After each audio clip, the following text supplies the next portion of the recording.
So welcome everyone. My name is Frida Nixdorf and I'm joining today from the unceded ancestral homelands of the Nisenan people. Hi everybody, welcome. My name is Shayantani Ghosh and thank you so much for joining us to celebrate the 10th anniversary of the Work That Reconnects network. Before we proceed, I would like us to take a pause. As we gather to celebrate 10 years of the Work That Reconnects network and participate in practices and offerings around the work itself, it's imperative that we acknowledge the volatile and destabilizing reality of our times. I invite you to hold this space with us together, keeping in our hearts the countless innocent lives being sacrificed to the insatiable beast that is the military-industrial complex. Today, we remember the people of Palestine and the larger occupied West Bank, Iran, Afghanistan, Democratic Republic of Congo, Ethiopia, Libya, Kashmir, Myanmar, Syria, the occupied Western Sahara, Ukraine, and Yemen. We acknowledge the people being picked up off the streets in the United States, while a fascist administration plans an absurd display of military power. We extend our compassion to the families experiencing long-term conditions of famine in North Darfur, Zamzam Camp, Haiti, South Sudan, and many more. We honor the indigenous communities facing state persecution, like the Mapuche people of Argentina and Chile, the Sami community of Finland, the Balok people of Pakistan, and the Rohingya community of Myanmar. We acknowledge that there are many, many more communities suffering than we could possibly name, and we pray for a time of peace in which all beings can thrive. Each human being is a universe unto themselves. Each life lost is a loss of immense beauty, a world of memories, dreams, contradictions, and courage extinguished. Each person holds with them a constellation of stories which remain unlived when lives are ended in violence. This is not an abstraction. There is no such thing as someone else's children. Our brothers and sisters, our own children, are being slaughtered across the planet. Our governments refuse to put an end to it. Instead, the people of the world are made to fight against each other, vilify our own neighbors, and mistake our shared wounds for reasons to choose hatred. Today, we hold this grave, unspeakable loss together with a moment of silence. Please join me now in a shared minute of quiet togetherness, and I will guide us out when it is time.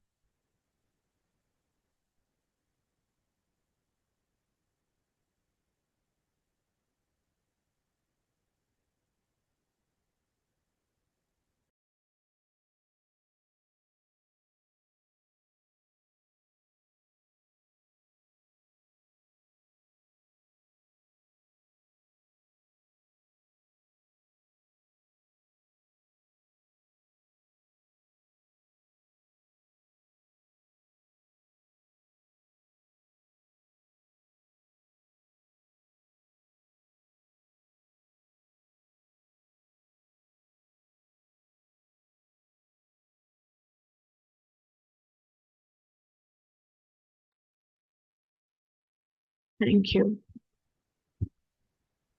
Thank you so much. And now with that, I will take a deep breath. And I would love to start us off by organizing the Weavers team of the Work That Reconnects network. Hi, I'm Kathleen Rude, and I am zooming in from just north of Chicago, Illinois, near Lake Michigan, on the lands of the Potawatomi, Ojibwe, and Miami people.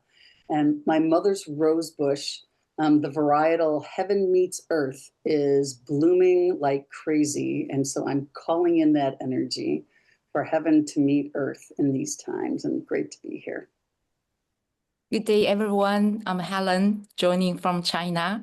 It's the rainy season here, but the sun's out today.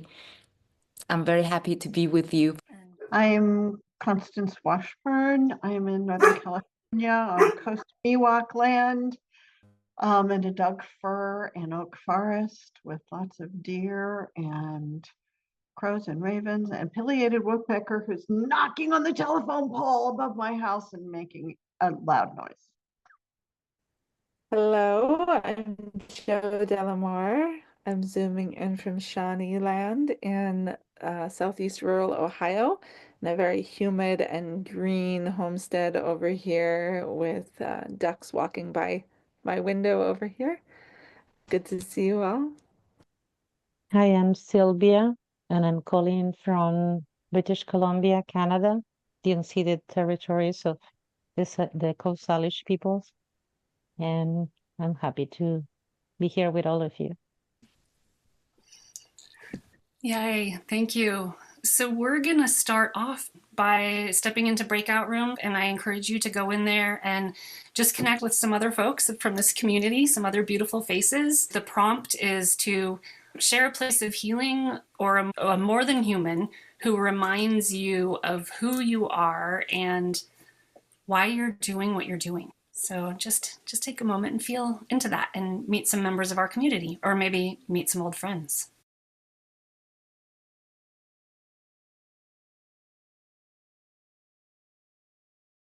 Hey, welcome back, everybody. I hope you had a nice time either reconnecting with old friends or meeting new people.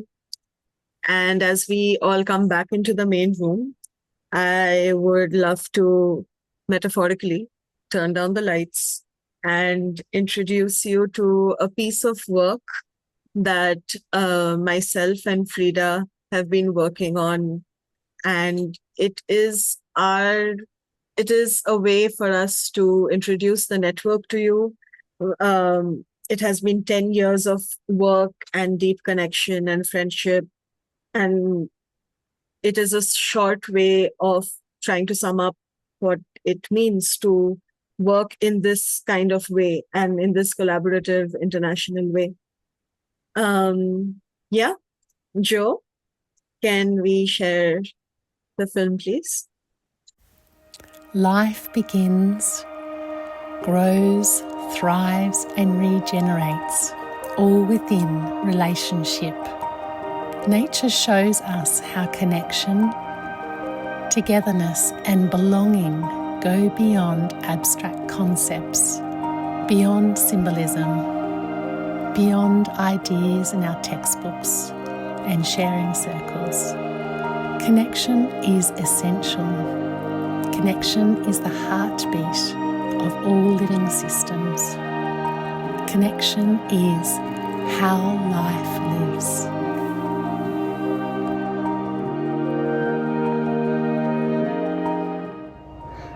The work that reconnects began as a seed in a time of great unraveling. A powerful module of group work, it offered a renewed response to the ever-growing polycrisis and invited a unique way of seeing the world, a way that honors our inherent connection with all of life. The work is rooted in systems thinking, deep ecology, and multicultural spiritual traditions. Joanna Macy and other activists co-created a body of experiences for despair and empowerment in the nuclear age. And the work evolved, and Joanna co-authored the book Thinking Like a Mountain, which articulated the council of all beings and other practices that reconnect us to the natural world. These practices also open a space for us to feel, To grieve, to hope, to resist, and to act. This is a form of group work designed to enliven and strengthen us to take part in the healing of our world. And I am Joanna Macy, and I've been involved in this work since it began in the 1970s. Over the intervening decades, despite worsening social and ecological conditions, I have seen how this work has sparked courage and creativity and solidarity among people around the world as they work for peace, justice, and ecological sanity.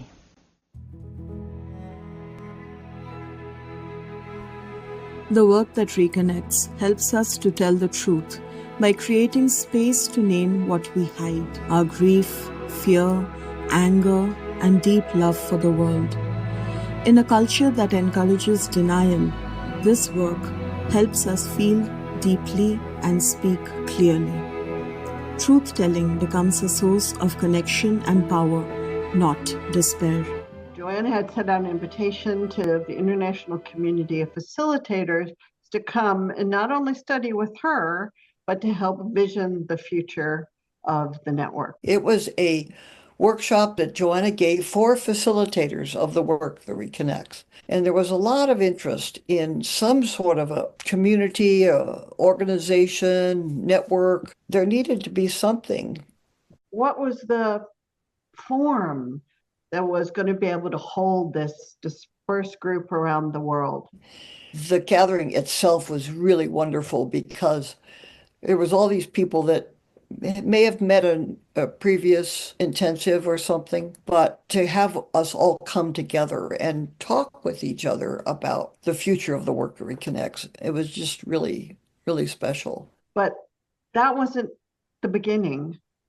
That was a culmination of 20 years of craving for connection. We needed to be able to do that weaving of the community and have that held by a larger group. The work that Reconnects Network is a global community of people bringing the work to life. Somos una comunidad de personas que encarnamos el trabajo que reconecta, como artistas, como activistas, como sanadores, como amantes de la vida. Le Work That Reconnects Network est un réseau mycorhizien de spirales interconnectées qui se déploient tout autour du globe. The Work That Reconnects Network is like a mycorrhizal web of interconnecting spirals that are growing across the globe. The Work That Reconnects Network is an organic, living and loving response from the heart of the world. La red del trabajo que reconecta es una comunidad de personas que traen el trabajo que reconecta a la vida. Mae rhwydwaith y gwaith sy'n ailgysylltu yn ymateb cariadus bywiog o galon y byd. The network is a living, developing, growing, regenerative space that nurtures a global community of practice. Work That Reconnects Network হলো একটি বিশ্বব্যাপী মানুষের সম্প্রদায়, যা Work That Reconnects এর কাজ মানুষের সঙ্গে নতুন করে সংযোগ স্থাপন করছে। The very format of the Work That Reconnects naturally brings people into deep and authentic relationship with themselves, each other, and the earth. It creates space where vulnerability, grief, and gratitude are shared and witnessed in community, and this creates bonds which transcend background and border. The network goes further to actively cultivate a global web of facilitators, practitioners, and friends. Through webinars, gatherings, mutual support, and shared resources, the network helps these relationships deepen and grow, offering a regenerative space where collective learning and action can flourish across time and place. Well, one of the things that I like is to work with volunteers. I love, meeting new people and seeing the different ways that they see the work and all the contributions that they bring, even, when there's something different, something that kind of breaks the rules, but it's not the same every day. I love connecting with some of the other organizations that we're partnering with and meeting with the people who are working in those organizations and learning about the ways that so many of us are serving the Great Turning in different ways, and finding the ways that we can connect and mutually support each other to just further our commitment to the living world and to well-being, and find the magic in collaboration. I really loved organizing the Gayan Gathering. I thought it was so much fun bringing together a global event, and just the organizing of it, and then actually the live 5 days of the event. It was extremely hectic, and it was just so back to back, and it was a lot of fun. We are sitting in this network, a living, breathing entity of not one single voice, but a multitude of voices and facilitators and a wider community and a multitude of projects. And we're coming together and we're listening and sitting with what's emerging, what wants to emerge, and lending our energy towards that to see what wants to come through. This isn't a business as usual structure. It's a great turning structure. And I get to be a part of that. And having fun, because we have a lot of fun. Yeah. Hope so. So, what's next? The Work That Reconnects Network is a global community of facilitators, emerging facilitators, and those who are inspired by the work in service to the Great Turning. Ymunwch â ni. Únetenos. Join us. Join us. Join us. Come join us. Ven, únete a nosotros. Join us. Join us. Rejoins-nous. Join us. Join us.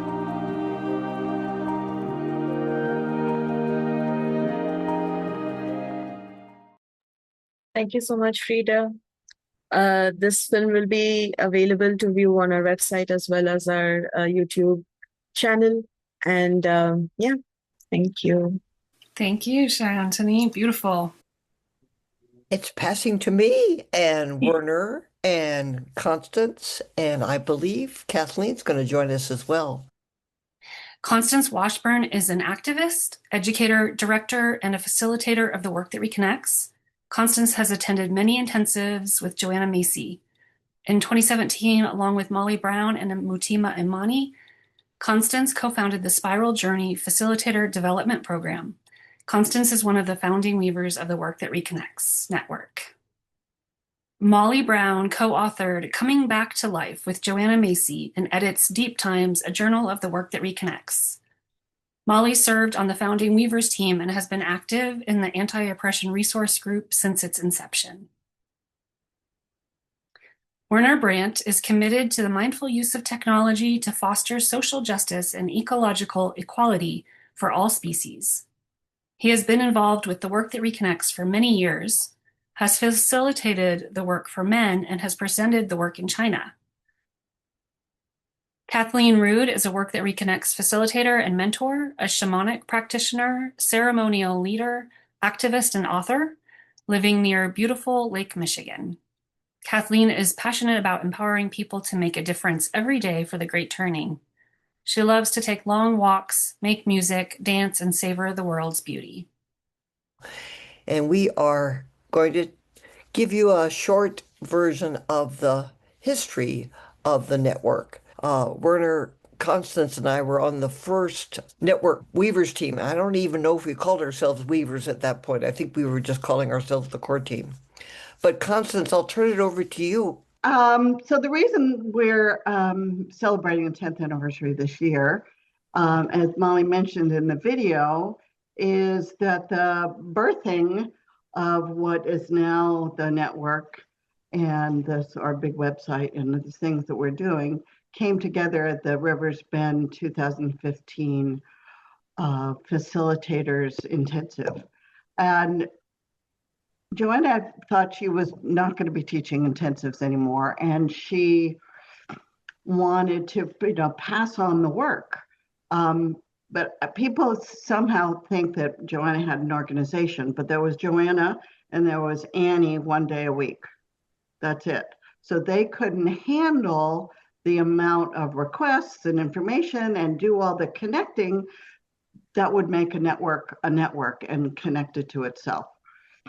So I helped Joanna create a survey to go out to facilitators around the world to ask them, what do they need? What do facilitators need in order to carry on the work? And what came back was, we need a network. We need to connect to ourselves. We need marketing help, a way to promote our work together. And we need help with funding. And then there was other things, but those were the top. So we got that survey back. And then when the invitation went out for the 2015 facilitator, it was retreat, it was come help vision and co-create the future of the work. So in the morning, people studied with Joanna and she did her thing. And in the afternoon, Molly and I led a facilitated process going around the spiral, of course. And we had breakout groups on communications and the web, which and the website, which Werner spearheaded, and talked about the journal, which Molly spearheaded, and Aravinda worked on how do we articulate the communities of practice? How do we articulate how the work can be done in workshops, intensives, communities of practice? How do we design the work for diverse populations? So we had that conversation. Lydia Hartunian, Violet was talking about how do we finance it? How do people be able to make money at doing the work? So we had all these groups. And so out of that came, it was Molly, Aravinda, me, Werner, Emily Ryan, and Lydia, who started meeting and said, okay, we're going to do this. And we really investigated, how do we create an organization that's not a hierarchical top-down kind of organization? How is it flat? So we've adopted sociocracy and consensus decision-making and really wanted to create a way to hold this community that was flexible and people could come in and out. And the whole point is to uplift facilitators around the world who are offering this work so that this work gets out, because it's so important right now. But that was sort of the end bit. There was so much that happened before. And since the beginning of the work in the 70s and 80s, people would come together, they connect in these wonderful workshops and go, oh yeah, and then go home. How do they stay connected? And so this yearning for creating more connection has always been there. In 2000, I think it was, for me, I started studying with Joanna in 94. And I was like, I do organizational stuff. So it's like, okay, where's the organization? There wasn't. So I tried to start it, have Joanna start a nonprofit, and we got a board together and we talked and we met. And then she was like, no, I don't want an organization, because she really wanted everything to be organic going out. But as time went on, she really saw that there needed to be more structure in terms of how does the work get carried out into the world and how does the quality of it stay high. So I think, Werner, you were talking about something in 2003, that your event, and then Molly would talk about the journal, and Kathleen's going to talk about the Stewards Group, which are all efforts to build this network that fed into that 2015 retreat. Thank you, Constance. Yeah, I've had a background in technology, and I was always thinking, how do we take advantage of technology to foster connection and also widen the circle? And my first experience with Joanna was in 2003. And as Constance said, you go to a workshop, you really feel, inspired and all this. And if you all remember back, those who went to workshops before, let's say 2010, you would sign a mailing list. And Annie, who supported Joanna, had all these folders of different mailing lists. And it was quite a chore till when another event came, put them all together and send out the announcements. Well, in 2006, I was invited to help plan a 30-day workshop on the central Oregon coast, and that was with Fran and Joanna. And what was a little bit different about that one, we set up all of Joanna's audio recordings, and then we created a library of photos, and there was a lot of different music created at that workshop. So what we ended up doing to sending out, the participants came also, they were from Europe, Bolivia, Australia, and Canada, and of course the United States. So we created something you probably haven't seen for a while, a CD. And this one has all the teachings that Joanna offered at the workshop. And then we had a lot of different musicians there. And here was a CD for music, and then finally one for photos. And I'll be glad to make these available because they've just been sitting, here at my house, so we could contribute that to the network. So that was now starting to use a little different type of technology, nothing really that exciting, but to give people a little more chance to remember the workshops and experience them. So then when I came to Riverbend, I was invited there. There was a group of women who were going to do a documentary on Joanna. So they actually filmed the whole, all the teachings from Joanna. And then, as Constance had mentioned, we got together and we decided to create a workshop. Not a workshop, a website. So I was involved in that primarily. So this is what the first website looked like. And the one today still has a lot of the same features, but this is what we put out to the public back then. And study guide, competency framework. So this is what we launched, I think, in 2015 or the end of the year. And this is kind of morphed into what we have today. So I think quite an improvement. Yeah, thank you, Werner. Yeah, well, I want to show you all the first issue of Deep Times Journal, which was in print. And actually, we printed first 2 issues. And I came out of the 2015 retreat intensive with very definite and clear marching orders that I think I've ever received from Gaia or wherever they come from. And that was, we need a journal. We need a journal for the work that reconnects. And so I gathered a group of people, mostly who were already at the intensive. And I'm not sure that I can even remember everybody's name at this point on that original team. I know Randy Morris was on it and Carolyn Treadway, who's incidentally, this is her photograph of it. And it's Deep Times as 3 levels of time that she felt was represented in this photograph, past, present, and future. And of course, I chose the title Deep Times, playing on deep time, which is such an important concept in the work that reconnects.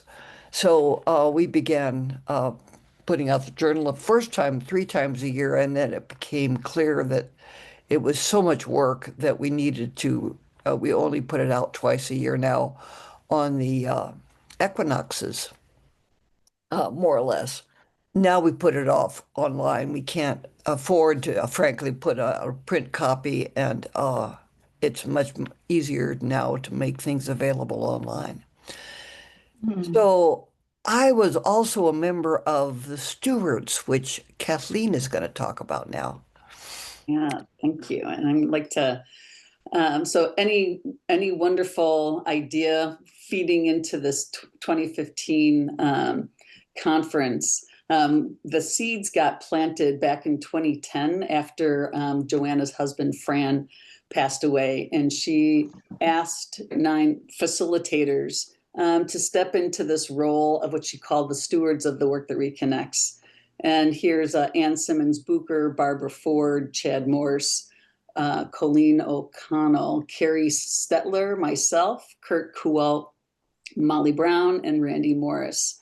And I was going back and looking at the notes, and it just sounds like the seeds of the network. She was asking us to help her going forward to tend to the integrity, the preservation, and the dissemination of the work in the Americas, to develop training opportunities for facilitators, to advise and mentor Work That Reconnects facilitators and oversee their online network on, at that time, Joanna's website, to advise her on the website and look at intellectual property rights, to foster exchange of ideas and practices with Work That Reconnects practitioners. And I love this, the evolution of an appropriate self-sustaining structures for maintaining and disseminating the Work That Reconnects here in North America. And so we met for 2 years, and getting back through the notes, we reached out to Werner halfway through that to start working on the website. And so we started planting the seeds for this network back then.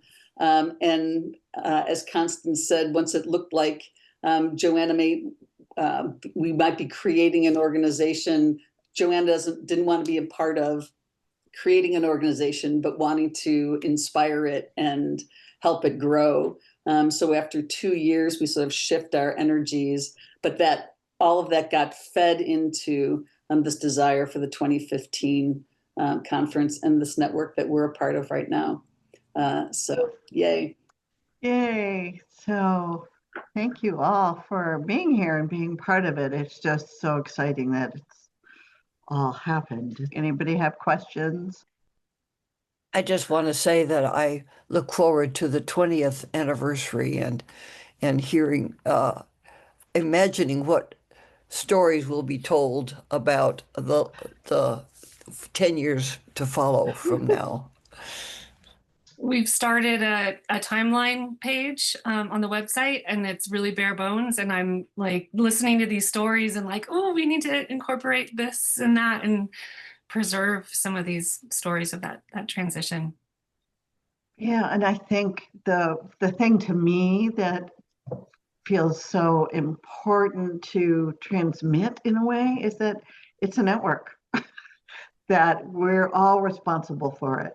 It's not like the first 2 or 3 years was all volunteers, and then we had Sylvia, I think, just for a couple days.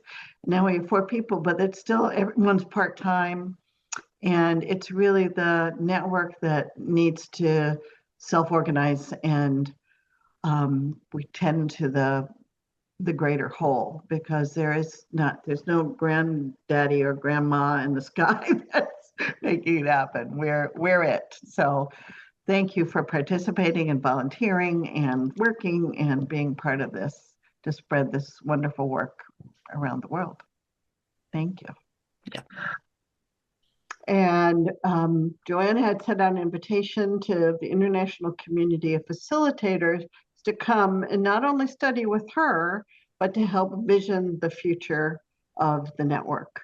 And so Molly and I were tasked in the afternoon of bringing people together and brainstorming and visioning and coming up with what was needed for this network of people doing the work to thrive. Joanna and I put out a survey to the facilitator list she had and say, what do you need? What is needed to support this work going forward from you? And we were able to address some of those questions, and the website emerged thanks to Werner, who he'll talk a little bit about that. The journal emerged thanks to Molly and Aravinda, and I and Emily and Molly and Werner all worked on what was the form that was going to be able to hold this network, this association, this alliance, this dispersed group around the world. But that wasn't the beginning. That was a culmination of 20 years of craving for connection with the Work That Reconnects community, wanting to connect to itself, because people would go to a workshop and then they go home. Well, what happened? Because there wasn't a way to connect. And Joanna and Annie, her assistant, were wonderful at connecting, but there's only 2 of them, and Annie only worked 1 day a week. So we needed to be able to do that weaving of the community and have that held by a larger group. So that's what happened at that retreat. And Werner, maybe we'll talk about a little bit about the development of the website, but overall the motivation that came through for connection. I also wanted to just acknowledge Aravinda, who's here, wave Aravinda, who is one of the original weavers who worked really hard on, we spent so much time on trying to find a form and a vision and mission and values that we would run by that were not business as usual. So I don't know if Aravinda, you want to talk? Well, we are transitioning. This is perfect because Aravinda and Molly are going to talk about. So we'll talk next. Yeah. All right. Aravinda Ananda is one of the lead conveners of the Anti-Oppression Resource Group, a peer support space for work that reconnects facilitators who are deepening their collective liberation practice and wish to support others on this journey. She has helped develop several undoing oppression learning resources for work that reconnects facilitators. This is really sweet to be here.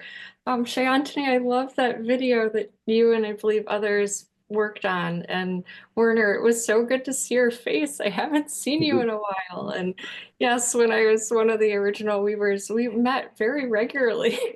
And Constance, just really bravo and hats off to you for following through with your marching orders. It's just so beautiful to see how far the network has come and grown. And I haven't been a weaver for years, and I'm just so grateful for everything people have done to build this network into what it is today.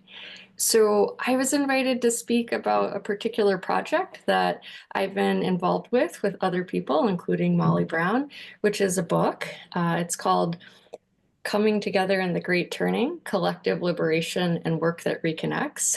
And this book grew out of a number of people's experiences with how powerful this work is, because each of us brings our social conditioning with us whenever we gather.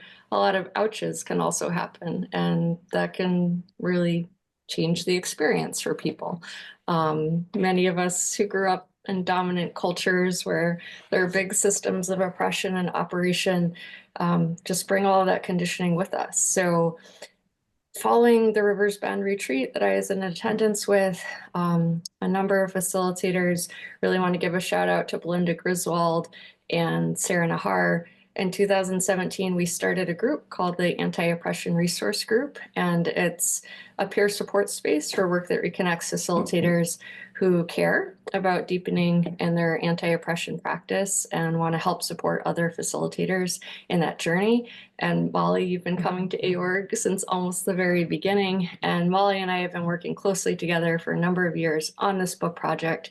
It was originally envisioned as a companion guide to coming back to life with some updates and how to facilitate the work that reconnects with a undoing oppression or collective liberation approach. And at one point we discovered actually this is a book that deserves to be its own thing in its own right. So it changed from being a companion guide to a standalone book. And we've been working on it for several years. There are 16 contributors to it from around the world. And I'm very excited to say that it's due out in November. And we've been talking with the Work That Reconnects Network, yay, about possibly hosting a book launch party for it. So keep your eyes out for that if you'd be interested in joining us to celebrate this. This has been a very laborious process to bring this into the world. And it's just a part of my deep commitment to making the Work That Reconnects even truer to that name for all who are in the room. So in whatever way works for you, whether you might engage some via a webinar or get the book, I really hope that you check it out. There's just some incredible contributions from a lot of different folks in the Work That Reconnects community. Molly, can I pass it to you? Sure. Thank you. Yeah. Great job. I want to mention that we have several contributors to the book, that it isn't just our writing. In fact, Aravinda wrote most of our writing, but we have Sarah Nahar has done a fantastic chapter that's kind of an overview of the whole subject of transforming interlocking systems of oppression into systems, interconnected systems of support. That's the title of her chapter. We have chapters. We have two chapters by Mark DeCitra about the history of the work, setting it in the social context. And we have Hector Zebo and his group from Colombia have a chapter about their work. We have a chapter about the work in India by Rukmini and Mayuri. We have a chapter on queering the work that reconnects, which many of you would probably find very interesting, by Ian Go from Malaysia. So it's an internationally written book, as well as hopefully covering a lot of the areas that have been neglected, somewhat neglected in the past. And I felt I really wanted to do it because, as co-author of Coming Back to Life, I wanted to correct the areas that I felt we had neglected in the original version. So I meant to give you the link, but if you go on the New Society website, you'll find the book. It's already being promoted on the website. I just popped it in the chat. Thank you. Thank you. So do anything else? We have questions, or do you want to move on? I don't want to move on. I want to spend some more time here. And I know that we will in time as well. So thank you both. So coming out in November, the link is in the chat. It's really exciting to see the work evolve. So thank you for breathing life into it and carrying it. Thank you. So speaking of breathing, Krista Gaston, he lives in a small town, Tejas, on Humanos land, and is a licensed marriage and family therapist, an ecotherapist, and fractal activist. Welcome, Krista. And Krista's going to offer us a somatic practice, breathing into place. Yeah. All right. So we're going to take a minute to settle into place with breath and gratitude. There's going to be a little light movement that'll be intuitive and accessible and all on your own. And if you're unable to visualize, I encourage you to lean into somatic sensations. We're going to start with the breath work and then transition into light movement. You can keep your screen on or off, your eyes open or closed. You can be seated or lying down, but we will access a little bit of movement. So let's start with a basic body scan up from below, from toes to head, checking to see if we can just relax a little bit more into place, making adjustments without hesitation, just relaxing into place.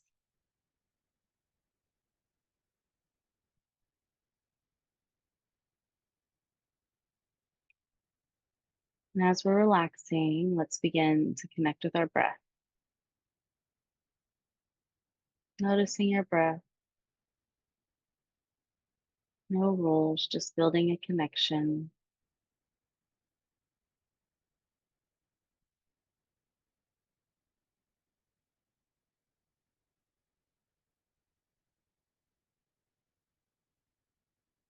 Witnessing your breath coming in and out.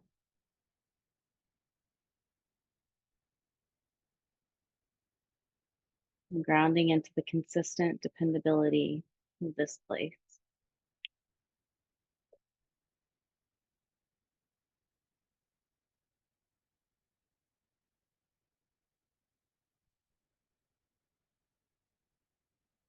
We're going to shift our perspective a little to know our body as a place from the perspective of our breath. Our lungs postured as a host. The air that stays passing through this place.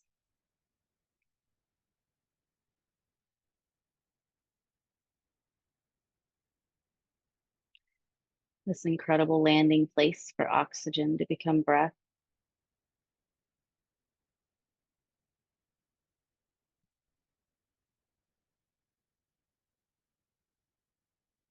And with each breath, grounding in more and more into the consistent dependability of your body as a place.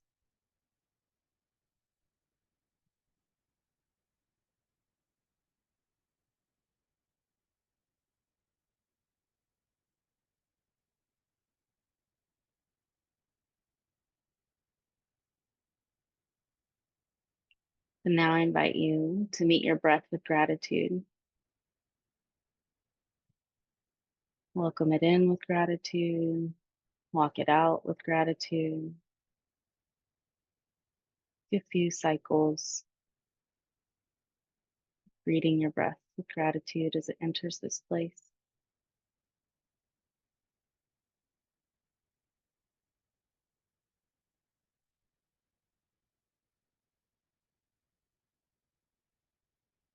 What a treat to meet this oxygen, to become breath in this place, at this time, in this setting, in this gathering.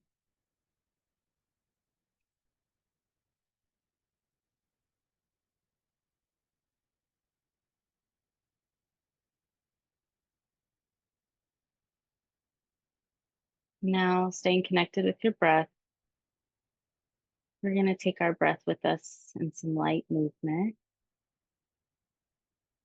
So keeping a low gaze or your eyes closed, take a minute to expand your awareness from your body as place to the place you are currently in. This could be your home. This could be the land you're on. Offering gratitude that all who've dwelled there, all who've stewarded this land before you got here, as you're here, just offering gratitude for this place.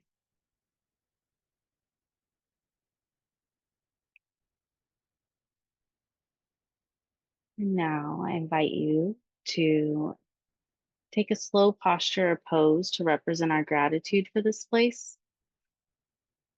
Just take a minute to come find it. And once you find this pose or this posture,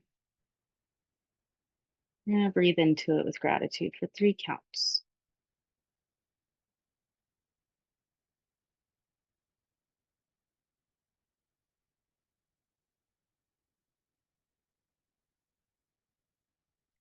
Releasing that posture, staying connected with your breath, and expanding your awareness to include a place just outside this place, a place that holds you, a place in which you feel safe, loved, and supported.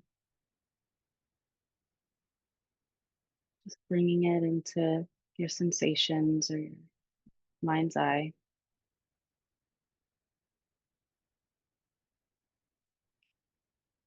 Bringing in a movement, keeping a low gaze or your eyes closed. Make a posture or pose that represents our gratitude for this place.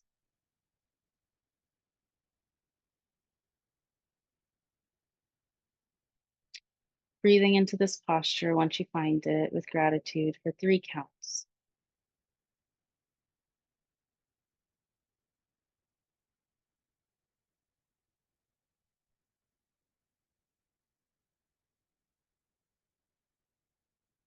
Relaxing this posture while remaining connected to your breath. Let's expand our awareness to beyond, to the place beyond what we know, what we've been exposed to, what we can understand. Just noticing what it feels like as we invite this place into our expanded awareness. Offering gratitude to all those who dwell in the unknown. We offer a movement or a posture that represents a loving kindness offering to this unknown. Breathing into this posture and offering. May you be safe. May you be well. May you be loved. And hold that posture for 3 counts of breath.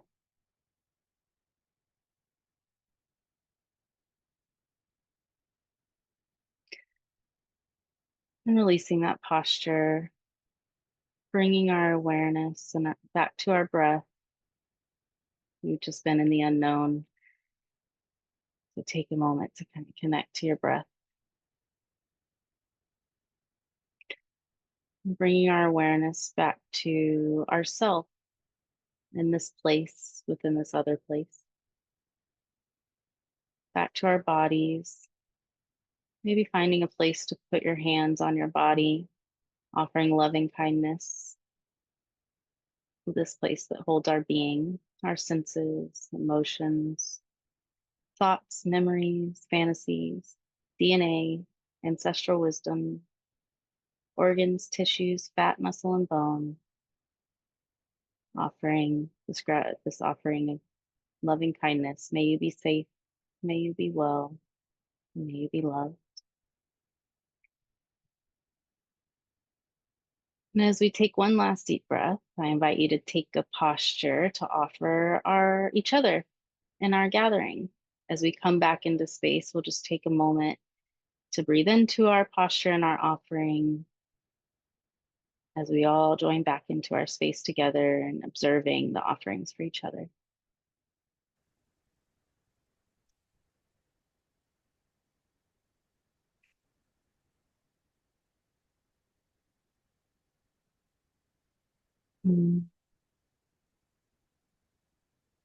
Thank you.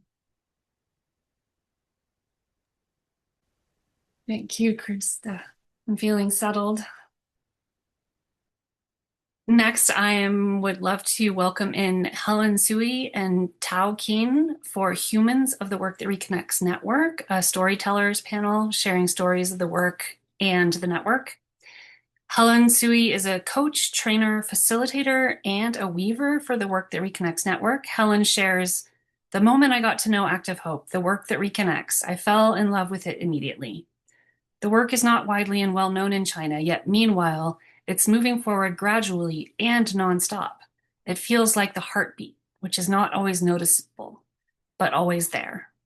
Tao Keen is an ecology and environment trainer with an academic background in sustainable development and ecology and a heart for compassionate space holding. So Helen's a weaver for the network, and Kin is one of our volunteers. And so why don't you two share about your experience with the work that reconnects and the network? Ken, would you like to start or you want me to start? Good to hear from you, Helen. Go ahead. All right, okay. Hello, everyone. So I'm sharing my journey as a Work That Reconnects worker. Also it's a story from a mind worker to a life worker. So my journey started with some personal losses. One is I left, the corporate work I was doing for 19 years.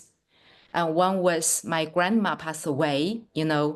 This was a great role model in my life for 44 years. So that was a great, great loss for me. And then in 2020, COVID-19 started. I lost my kind of new job after that 19-year-old job.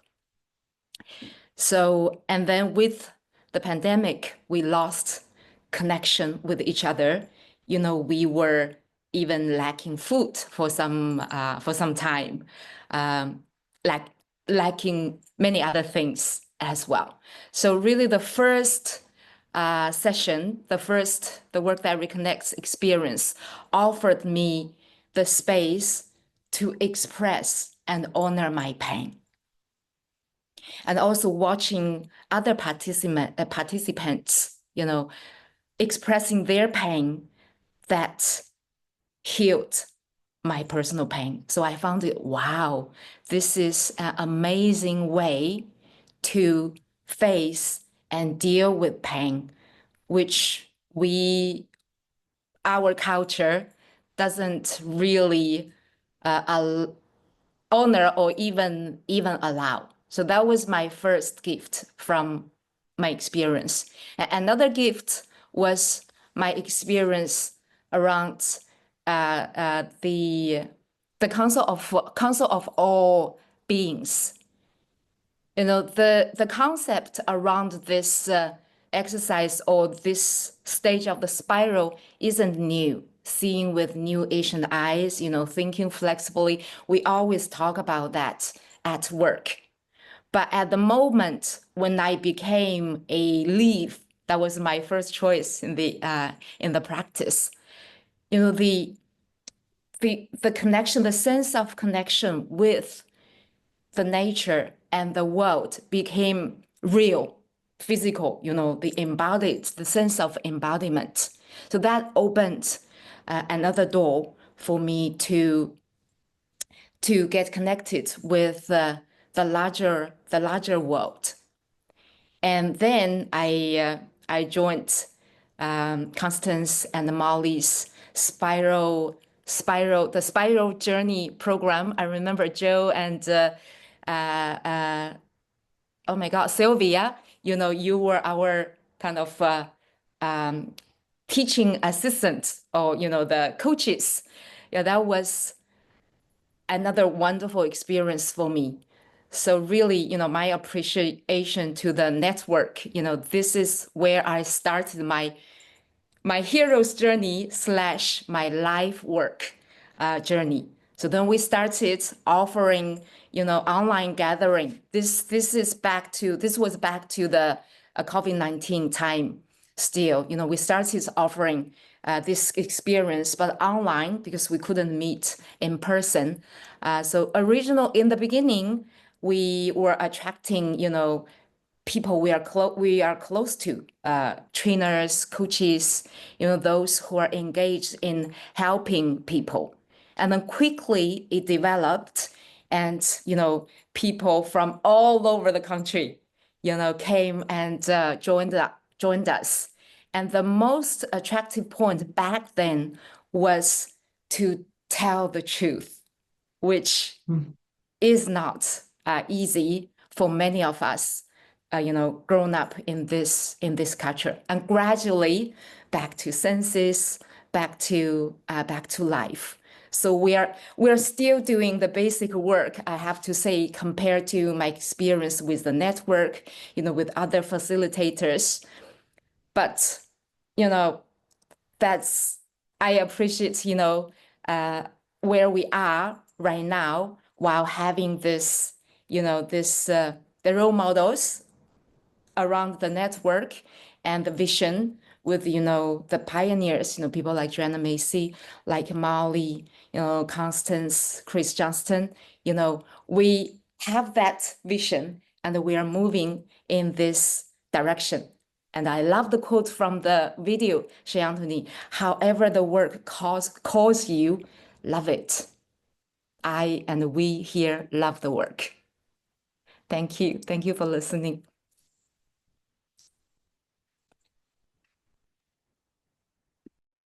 Thank you, Helen. It was so lovely to hear your journey. And I think I have a bit of a different starting point as in a professional career. I was working in environmental education before I got to know about the work that Reconnects. And I was doing like trainings, workshops, curriculum programs, even create learning materials for both NGOs and schools about environmental education. And then I got to one point where I got a bit stuck because, in project work, there's always this part where we ask the question of what change are we making through all of these trainings and curriculum in the learners or participants.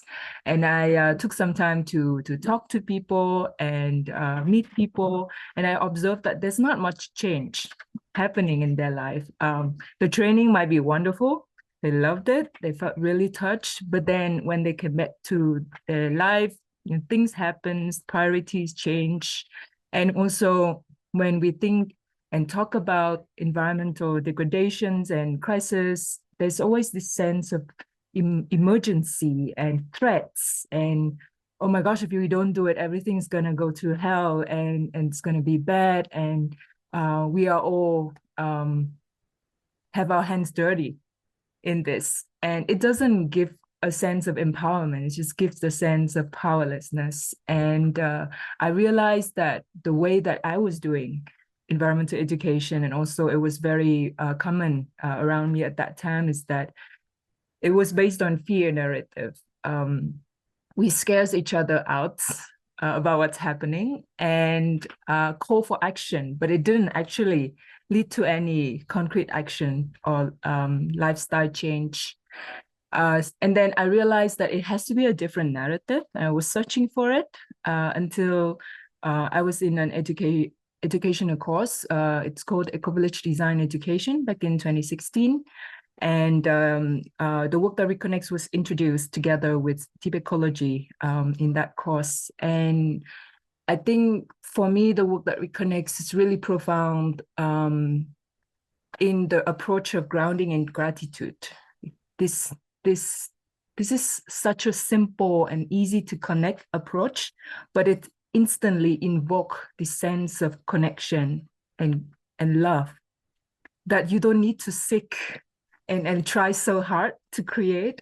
And this love that you can nurture more in a daily, weekly, monthly manner, it's what keep you going in this, rather than breaking news about what's happening in the Amazon, or how many new disaster unpredictably happening this year and stuff like that.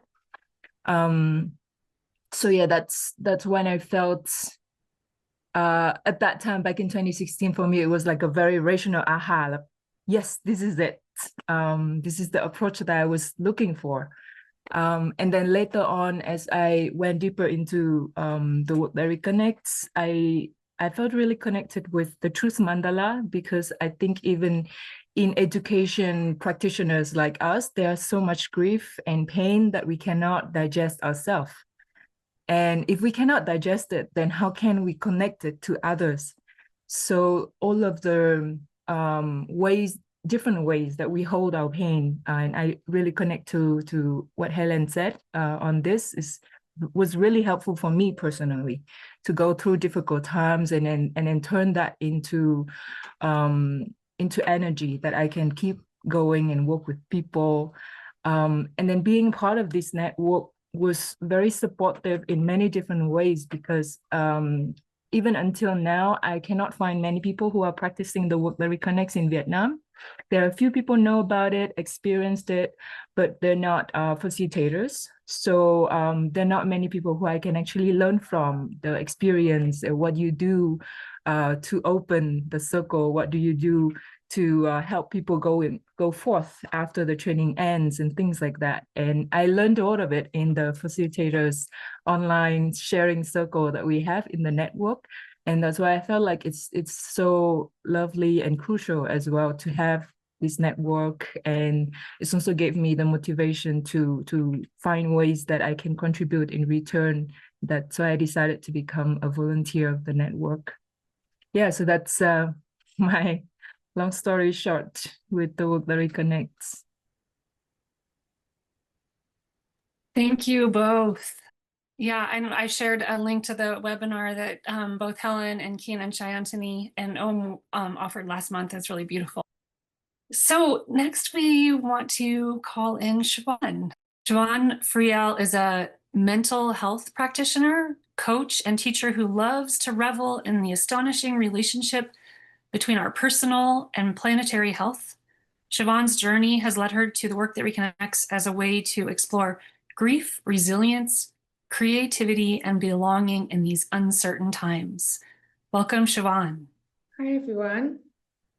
My name is Siobhan. I'm coming to you today from Aotearoa, New Zealand. So we're just going to spend a few minutes here. So I'm going to be sat comfortably in my seat, but you're welcome to stand up or even lie on the floor. So just pay attention to, how does your body feel? Now, I don't know about you, but every time I bring attention to my body, I always find that I'm hunched over. So I'm just gonna raise my head and put my shoulders back. Okay, so let's just soften here for a sec. Don't need to do anything. Just be here together. And now I'm excited to tell you that we're all gonna be a tree. So maybe call to mind a tree that you particularly like. I actually have an amazing gum tree right outside my window at the moment. So as trees, bring your attention to your roots. This will be your feet, the soles of your feet, or your toes, or your heels, depending on how you're sitting, standing, or lying.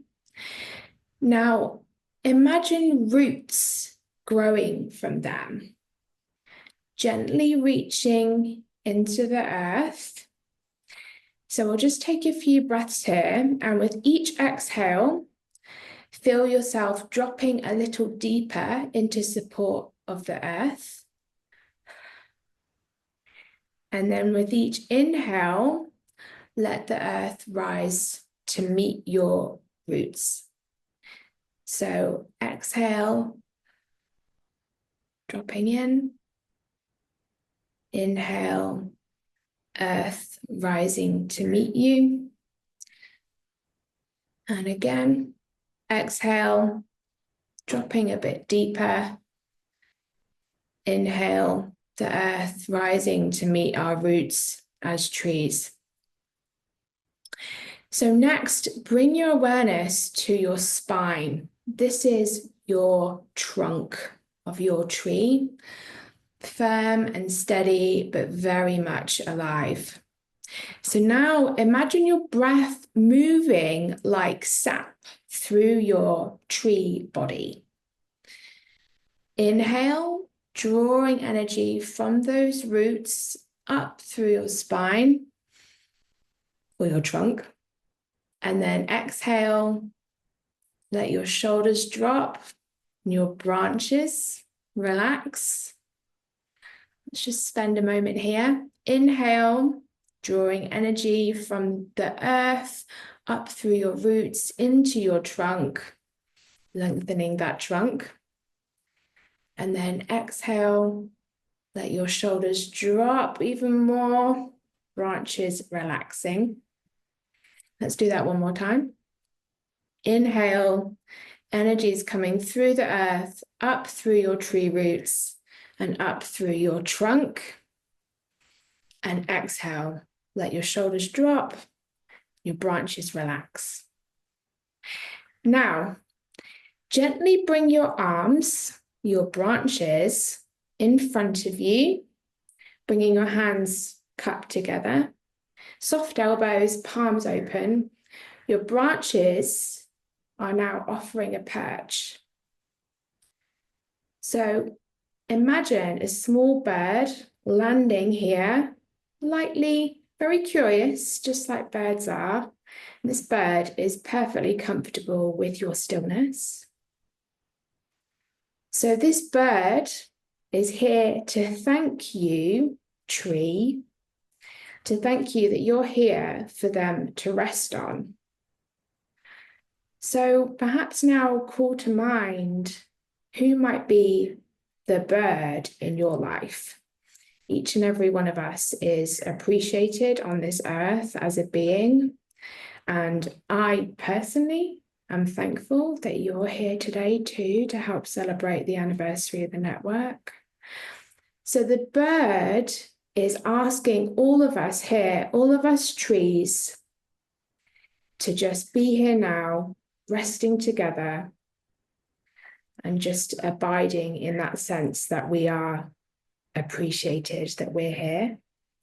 Okay, so now let's all of us trees with our birds on our branches, let's have a few breaths here, breathing with the bird. Tweet, tweet, tweet. And out.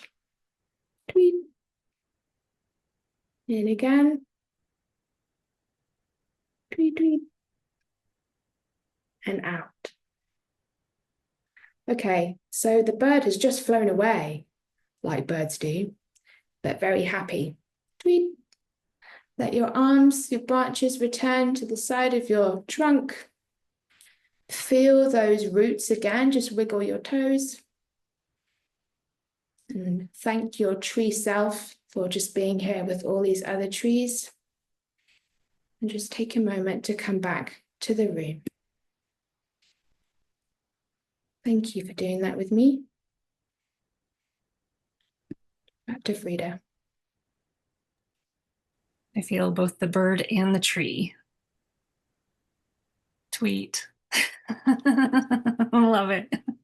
Thank you. I'm really appreciating all these opportunities to be in my body because I have been a little hunched over the machine the last few days. Feels good. I would like to pass it over to Joe and Constance. Great, thank you. Oh my God, Siobhan, that was beautiful and so nourishing. Thank you. Wonderful to feel that little tweet, tweet, tweet in my hands and my branches. And I'm just feeling so blessed to be in this moment. I mean, we've really been working behind the scenes to make this happen and to be here to actually get to connect with you all and to be here in the moment to honor these 10 years is so exciting and so nourishing. And before we move on to our break, we just want to take a moment to thank you all for being here and for the donation you made as you were registering for the event. We're so grateful for that support that has come in. And as we're crossing this threshold of our 10-year anniversary, we are inviting you to consider making additional donations to support the work of the network. And one of the best ways to do that is in a recurring donation that comes with becoming a community member. So if you're not already a community member or a facilitator member of the network, we really invite you to consider becoming a member. This is a great way of offering support on an ongoing basis. You would choose either a monthly or annual contribution of your choice, and it helps us sustain. Our ability to do the work really depends on a revenue stream coming in to support the work and to support all of the offerings that we create. So we're going to share more about all of the opportunities that this creates towards the end of our time together. But if you're ready to contribute to the ongoing health and sustainability of the network, we invite you to become a member now. And I'm going to pass it on over to Constance. And if you're already a member, you can do a special gift for the 10th anniversary. We really are needing to be able to realize that this community, this greater network of the work that reconnects, really, we need to support it. It needs to support itself. So you can make a one-time donation. And if you are part of an organization or you know of organizations and institutions, educational, therapeutic, environmental, so many have been so influenced by Joanna and the work. And it's such an opportunity right now for those organizations and individuals and people who've benefited from the work and been influenced over the years to make a donation by helping us celebrate this 10th year anniversary, which we're celebrating for a whole year because it's going to be a whole year. So you can go to there's a link, I think someone's putting it in the chat. So if you, I was on some website the other day and I was like looking at all these organizations doing all this great stuff. And I thought, I know they were all influenced by the work that reconnects. How can they help us keep that work going in the world? Because we want to keep it alive and keep it going. So that's our mission. So thank you for supporting it in whatever ways. And if you have some ideas of organizations you could sponsor, you can refer them to that page, or you can talk to Joe about the ideas of how to approach them. That would be great. Thank you. Awesome. Yeah, thank you. And yeah, we're really we're a collaborative experience here. We've emerged out of the volunteer interest and like Constance was sharing before, the desire to connect, and we need to continue to grow in that way. Just really connect more and more and more connections so that we can continue to sustain and continue to offer. And as you've probably noticed, all of our offerings are free choice donation. And like Molly mentioned before, the journal goes out for free, and we really try to keep things as accessible and open as possible. So the sustenance of the work really depends on generosity and voluntary contribution as we're able. So we thank you so much for what you do contribute, and we really appreciate you considering contributing more if you're able. Huge donation would be wonderful. That would be wonderful. Yes. So we are going to go to a break now, and so you can take care of yourself, you can replenish, you can move around, you can get some tea, whatever you need to do. You can also dance, because we're going to share a little bit of music during the break. Um, and this music is, it has just come back into awareness from a member who sent an email and said, can anybody help me find this song that Joanna used to play and we used to dance to in the old workshops? And the way that things work in the network, a collaborative conversation started to happen online, and somebody said, oh, I think so, and I think so. And then we found the music. And this is before my time, but a bunch of the more old time facilitators started to get excited about this song. And then I played it and I started to get excited. And I can just picture you all back in the day dancing to this song. It's a nice old school, super cool song. So we're going to play that while we're on the break. Let your body move a little and dance, and picture Joanna and all the old time facilitators doing this. And we're going to shut the recording off.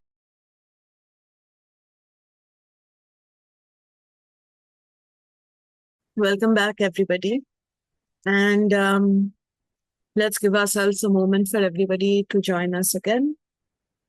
And as we're all landing, I would like to invite us, if it's possible, to please put your room settings on gallery view so that you can see everybody in the room.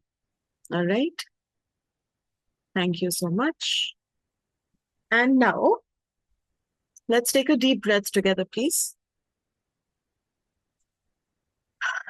And as we're all landing, I invite you to just look at who is with us here today, who is in this room with us, who's joining us on the dance floor. I invite you to simply look through the sea of beautiful faces and direct your attention towards all of us. Know that who you are looking at, know that as you are being seen, you are also seeing the people around you. And I invite you to take a breath in honor of this knowing, of the sacred act of witnessing the other in conscious community, and in honor of being witnessed yourself. Now, I invite you to pick one face, just one face among this gallery. And this would be great time for all of us to turn our videos on. If not, that's completely okay. But I invite you all to find one face in the sea of faces and direct your full attention at them. Study their face. This person is alive on planet Earth at the same time as you, born into the same period of crisis, danger, beauty, and complexity. This person, exactly like you, is a sacred witness of life, a witness to the changing of seasons and of the immense multiplicity that comes with being alive. They have chosen to be here with you today. You know, there are hundreds of other things that they could be doing, and instead they have chosen to be here with you. Notice how you feel that they have made this choice. And now, take a moment to honor this person with a simple nod, a bow, or a smile.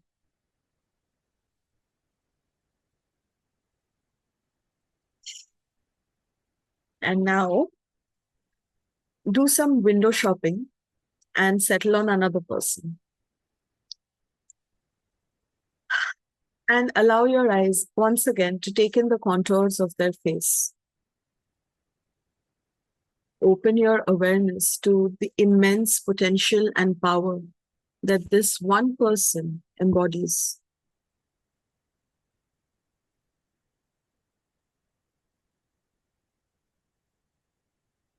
And I invite you to take a breath and recognize that this person has faced immense, unspeakable hardship in their life. Take a moment to acknowledge the pain they carry and all the gifts that come with their pain. This person has some unique perspectives that can humor you, shock you, and even perhaps calm you. They have strength. They have vulnerability. My vulnerability is English, am I right? Their kindness, their love of adventure, and their quiet ability to hold the world in their bodies. And while you're looking at this person, and you are also being looked at, just take a moment to honor the depth of complexity within this human and then in this room. We all carry so many stories that could fill a book. We all have amongst each other so many experiences and stories that can fill another book.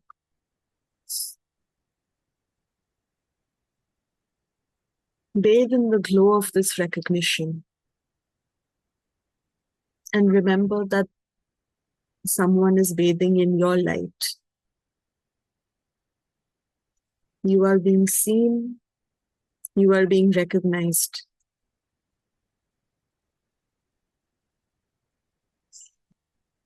Now, please take a moment to honor this person you have chosen with a nod, a bow, or a smile. Thank you. Whoosh. And now, take up a little bit and find your third fellow. You are looking into the face of someone who has a very good idea of what's going on in our world. You are looking into the face of someone who perhaps in their own ways have been extremely disturbed and triggered and destabilized over the past few days, weeks, couple of years. Take a moment to look at this person and just think about what a day like that in their life could be like. How do they comfort themselves? What haunts them that they need to comfort themselves? How do they extend that comfort, that love, that beacon of hope to their families, to their communities? Allow yourself to imagine this person in their element. It could be in their home, it could be in a boardroom, it could be on the stage, it could be anywhere. And yet, like all of us, this one person has a space that they shine, in which they shine. And just imagine them like that. Shining like the sun, doing what they are amazing at, while still holding the tenderness of grief, of anger in their bodies.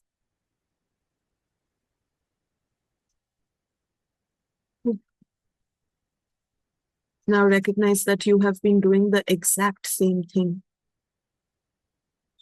You have been shining like the sun, regardless of the clouds in the sky, while holding a lot in your body. Take a moment to honor this person with a nod, a bow, or a smile.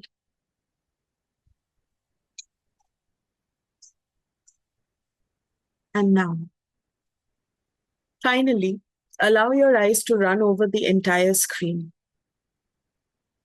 All of us have made multiple decisions over the past 10, 15 years even, which have brought us together here. We give thanks to everything that has brought us together, be it the cosmic algorithm or a digital algorithm. Thank you so much for being here with us today. Thank you so much for being a part of the network. And thank you so much for joining me in this little adaptation of our beloved milling exercise that we like to do. Take a few seconds to just honor everyone's face that you haven't landed upon yet, and know that you will always have the opportunity to meet them again.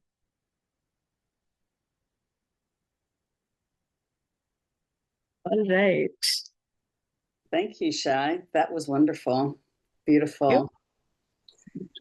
So it is my pleasure now to introduce Gretchen Sliker, who is a singer, a song passer. I love that word, a song passer.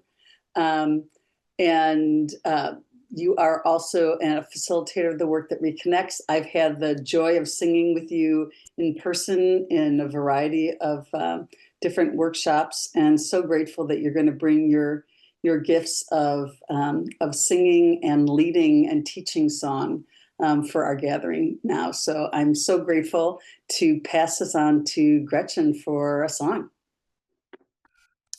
Thank you. So I've been delighted to weave group singing into practices of the work that reconnects since really the first workshop I did with Joanna back in 2003, and also developed a website with collaboration from Dennis Rivers after the San Damiano Facilitators Retreat back in 2010, called songsforthegreatturning.net, because I discovered how powerful it is to bring in a song for people to sing together at the different points of the spiral. And of course, movement practices and full body practices like singing are always a way to connect in a way that's deeper than really anything else in my experience.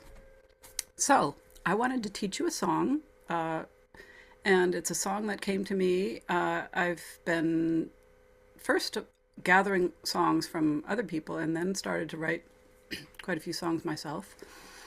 And a friend and I were doing a bilingual Spanish-English workshop as part of a big song gathering called Song Village. And I realized I didn't have an opening song, a simple opening song in Spanish. So I wrote it. I've been a translator, English-Spanish translator for 42 years. So I wrote a little song called Ojos Abiertos. And I've got I think you're going to see it in chat. And so it's kind of silly the way it works on Zoom, but y'all are good. I'm going to sing along, sing a line, and you sing a line back, and we'll learn the song, and then I'll play a recording of it so that you can hear how it sounds as a round. And the words are kind of a prayer for how I want to be in these times of the great unraveling and the great turning, with ojos abiertos, open eyes, manos abiertas, hands open to give, to receive from the great generosity of the universe. Tierno corazón, tender heart. That's the compassion, the bodhicitta. And bravo corazón. Bravo in Spanish can mean both fierce and brave.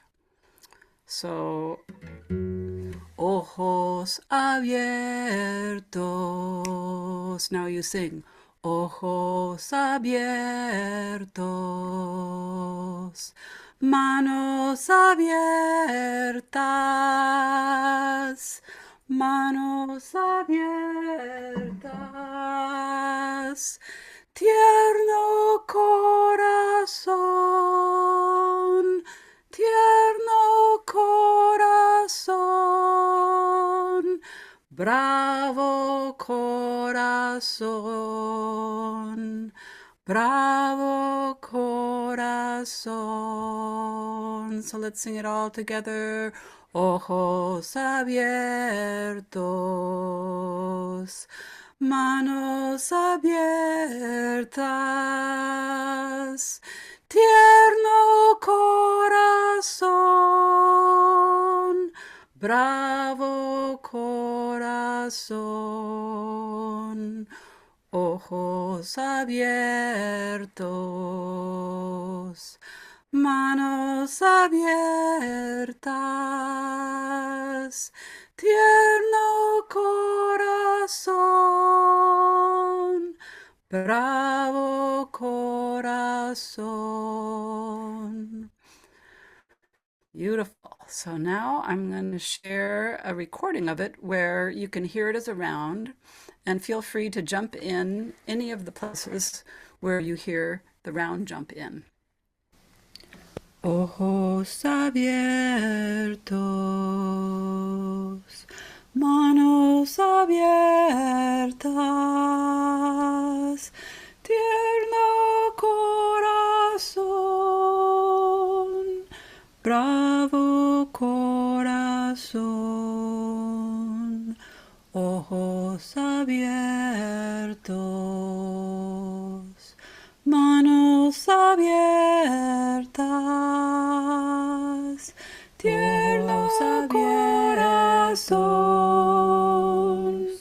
manos abiertas, tierno abiertos, manos abiertas, tierno corazón, manos abiertos, tiernos abiertas,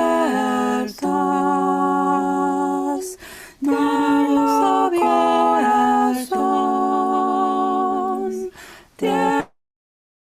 tiernos corazón,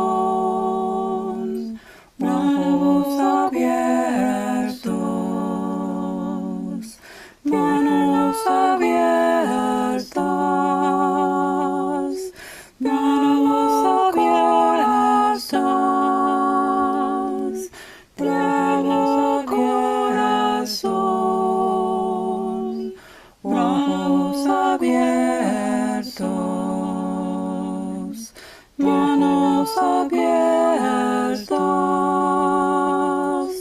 tierno corazón,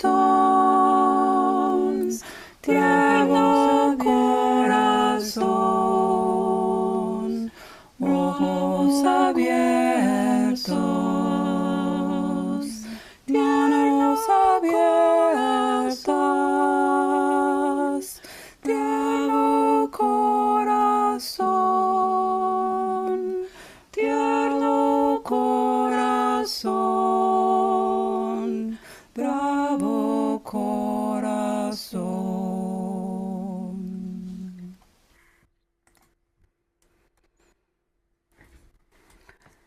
So that's a kind of opening meditative song that you could do at the beginning of a workshop. And on the Songs for the Great Turning.net website, you'll find a whole bunch of other songs that are really easy to learn and teach. I really love to add Lindsay Scott's Keep Walking, Keep Singing. That's another great one that I invite you to think about learning some songs and bringing them into your facilitation, because it's just a really powerful way of connecting folks in across languages, across cultures, feeling spaces, and songs are a way that emotions can be metabolized in ways that talking just doesn't really do it in the same way. I'm not sure how, oh, my mother is humming it now. Hi, Shayantani's mother. There's a song I wrote at the very beginning of the pandemic, before I knew there was going to be a pandemic, called "The Other Side." That's probably the song I'm the proudest of, and I put a link in it when I put up the chat, the lyrics in the chat. I really invite you to take a listen to that song, especially in these times when thinking about the other side, taking a longer view, is something that is really helpful, that there is going to be another side. We don't know how it's going to be, but I invite you to listen to that song and appreciate the images, many of whom are from my late father, who died a year ago, who was a photographer. And thank you for having a little space of singing together in this gathering of folks who, geez, some of us go way back together, so it's really great. Hello, Lilani's daughter. And I just want to give an added plug for your website. I mean, there you have songs for every part of the spiral, and then some. And so it's a really wonderful resource, and you break out each part so we can learn it, and then you hear it all together as you did. So please check out this website and bring more song into your practice. I've done a workshop with you, Gretchen, where we sang our way through the spiral along with practices, and it's just an incredible way to expand this great body of work. So thank you again so much for coming. And more people are incorporating singing into their practices and bringing the work that reconnects to singing gatherings. So that's a beautiful weaving of the world of singing gatherings, getting familiar now with the work that reconnects, and work that reconnects incorporating singing.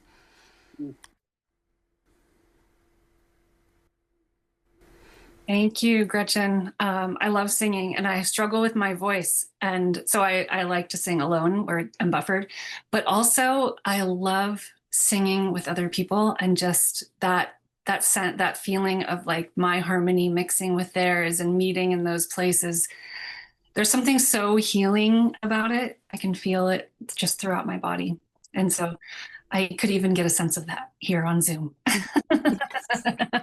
Matching my tones to yours and your voice. That's the beauty. That's the beauty of singing on Zoom. Nobody can hear you. You can mess around with harmonies. You can, sing out really loud or really soft or however you want to. No one's going to hear you. Yeah. I am so excited to welcome Barbara Hunshammer. She is a graduated dance and movement therapist, a trauma therapist, and a health practitioner. She lives in Germany, and she has been facilitating the work that Reconnects since 2003. We are so happy to have her expertise and her energy with us. Thank you, Barbara, and please take it away. So I'm Barbara, I'm from Germany, from Bavaria, and my pleasure is now to invite you to a movement experience. I must say in advance that this movement exploration usually takes 10 to 50 minutes. We can only do it in fast motion. And so you will hear me talking a lot, and please know this is an exception. And feel free to repeat it on your own, maybe in silence or with music. You can do it sitting down, but it makes more sense standing up. And if you don't feel like it, just watch, or you may dance along inside. I connect the 4 stages of the spiral of the work that Reconnects to 4 body resources. And what do I mean by that? These are resources in your body you have always access to, and you can use them for support, for embodying the spiral. They are always available. And it's enough if you hear my voice. You don't need necessarily see me. And if you would like, please join me and come into a stand. So I invite you to just start moving and to do what your body wants to do, stretching, yawning. And the spiral of the work that reconnects begins with gratitude. So you may, as you move, feel what are you grateful for in your body. And you may want to focus on your 5 senses, your body's ability to see, to hear, to feel, to sense, to touch, to taste and to smell. And in particular, I invite you to explore touch, enjoy caressing your body and how it is to touch you and to be touched by you at the same time. Feel your vitality and feel your joy of being alive in a living body. And so I assign to the first stage of the spiral the body resource sensuality, sensuousness, your body's ability to sense. And stay touching yourself, stay moving while I come to the next stage. And when we deepen our senses, we both feel more joy and more pain. And so gratitude leads us to the second stage, feeling, honoring our pain for the world. And to be able to feel and express this pain, we need support, we need a ground, we need a feeling of being carried by the earth.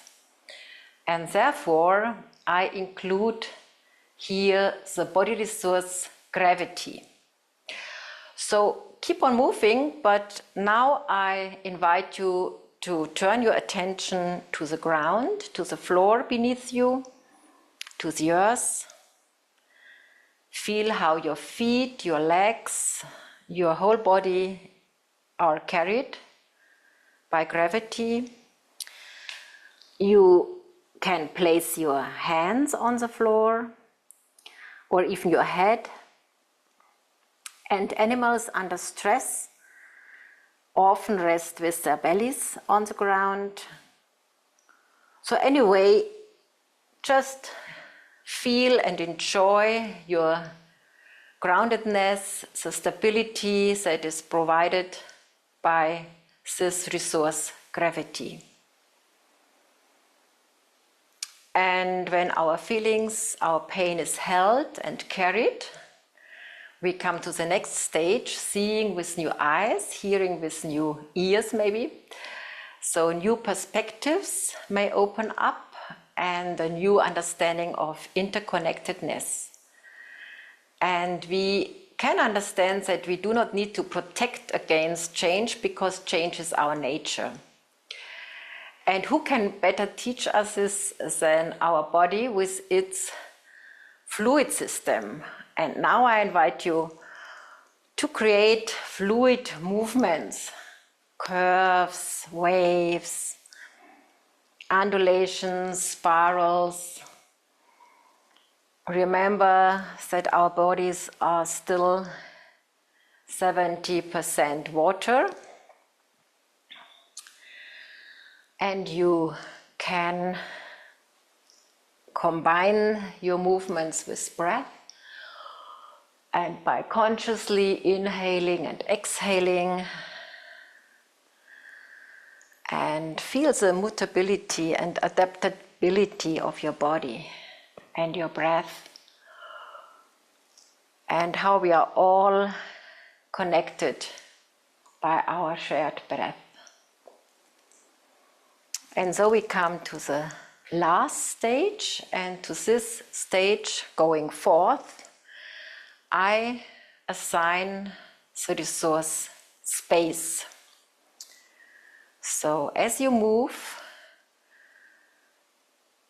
I invite you to perceive the space around you as well as your inner space. Let your movements become more spacious. 360 degrees, up, down, front, back.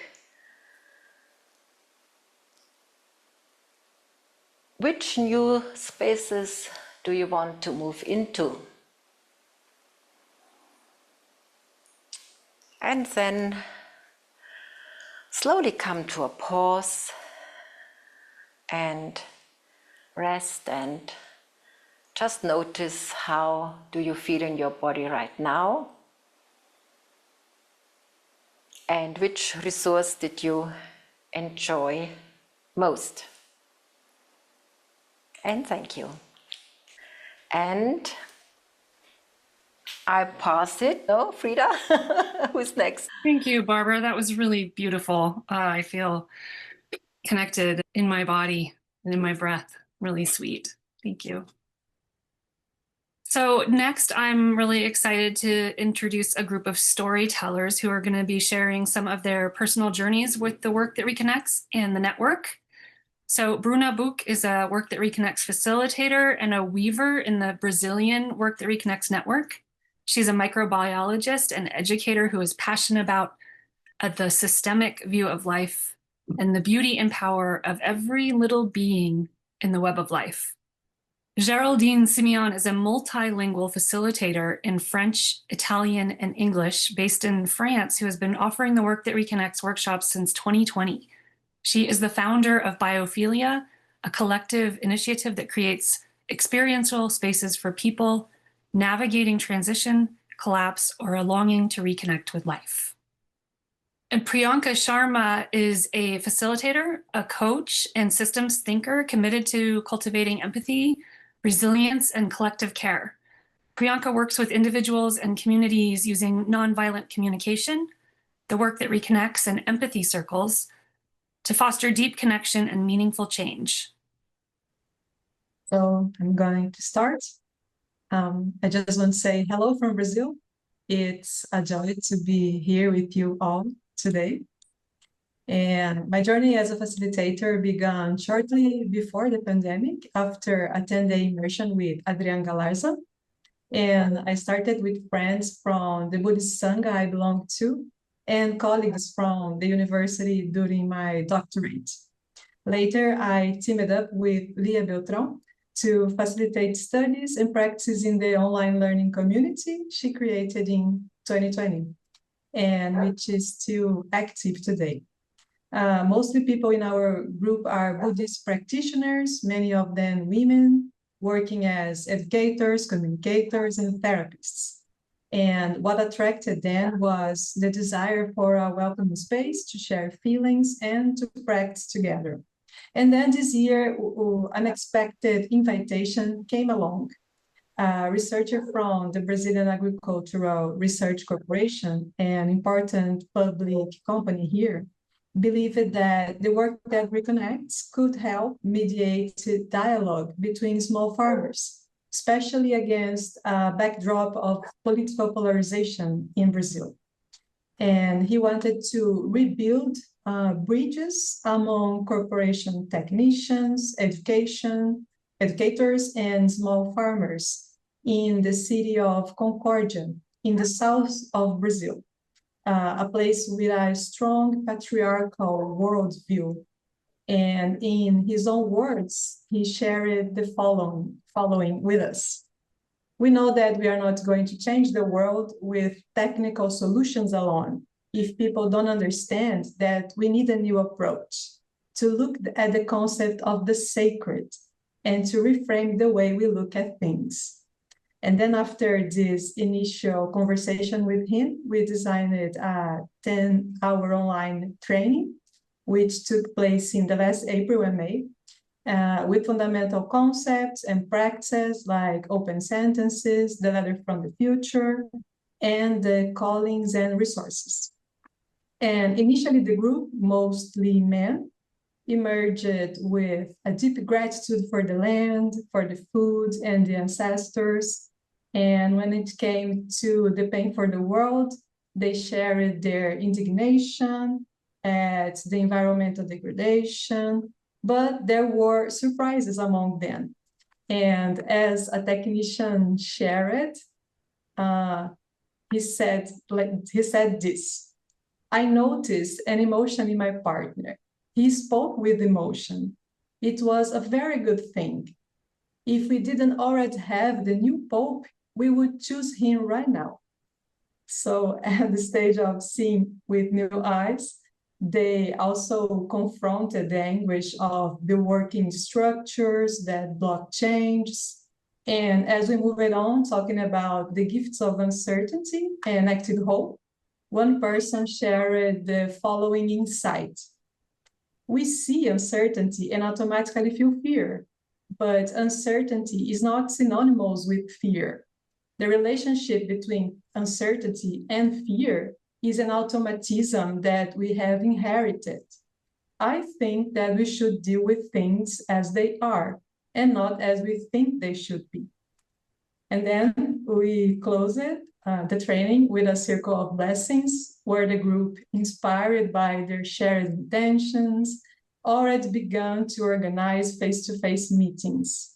And we are hoping to continue following them and to share more experiences in the future. And also for me and Leah, it was an amazing opportunity to adapt the language that we have been using to a more engaged approach. And we are now aspiring to work more with decision makers in government agencies and other institutions. So fingers crossed. So that's it. Thank you for listening and many blessings to this network. I'll keep on explaining, trying to acknowledge my journey with the work that Reconnects Network. Can you hear me well? Yes, Yes. Thanks. I think it started when I was born, but aware of it yet, and the network wasn't materialized.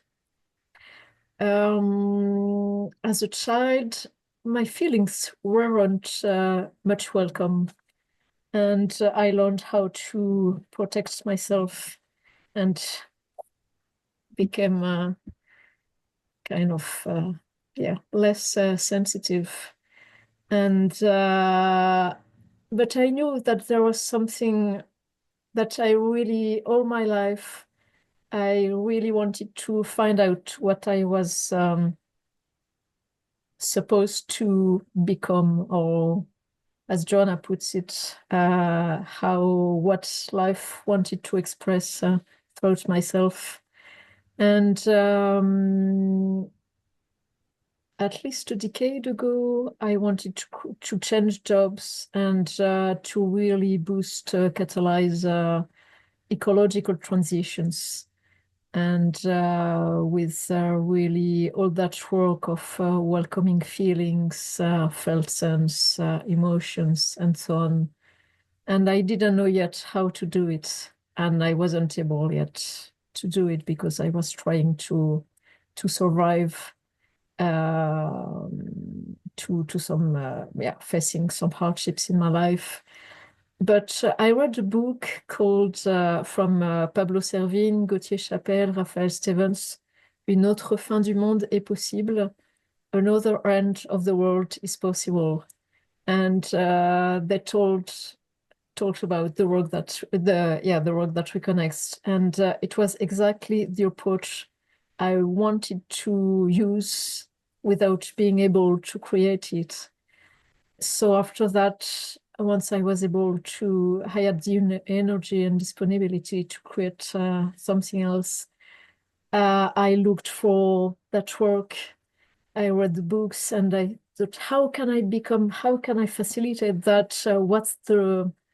And I found out that there wasn't something really, okay, like in nonviolent communication or whatever you learn that, you train there. And so I discovered the website of the Reconnects Network, the videos of Joanna explaining some practices and so on. And I called someone in France called Claire Carré, who worked a lot with Joanna for decades. And she told me, yeah, you can do some workshop with us and so on. But it was in 2020 and there was a pandemic.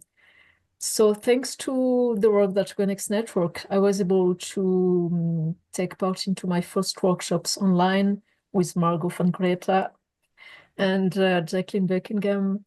And yeah, I had already fallen in love with that work and that kept on. And then I was able to do other workshops. And once I started facilitating the work, this network has always been a resource through my events, the Gaian Gathering with Joanna as well, and so on.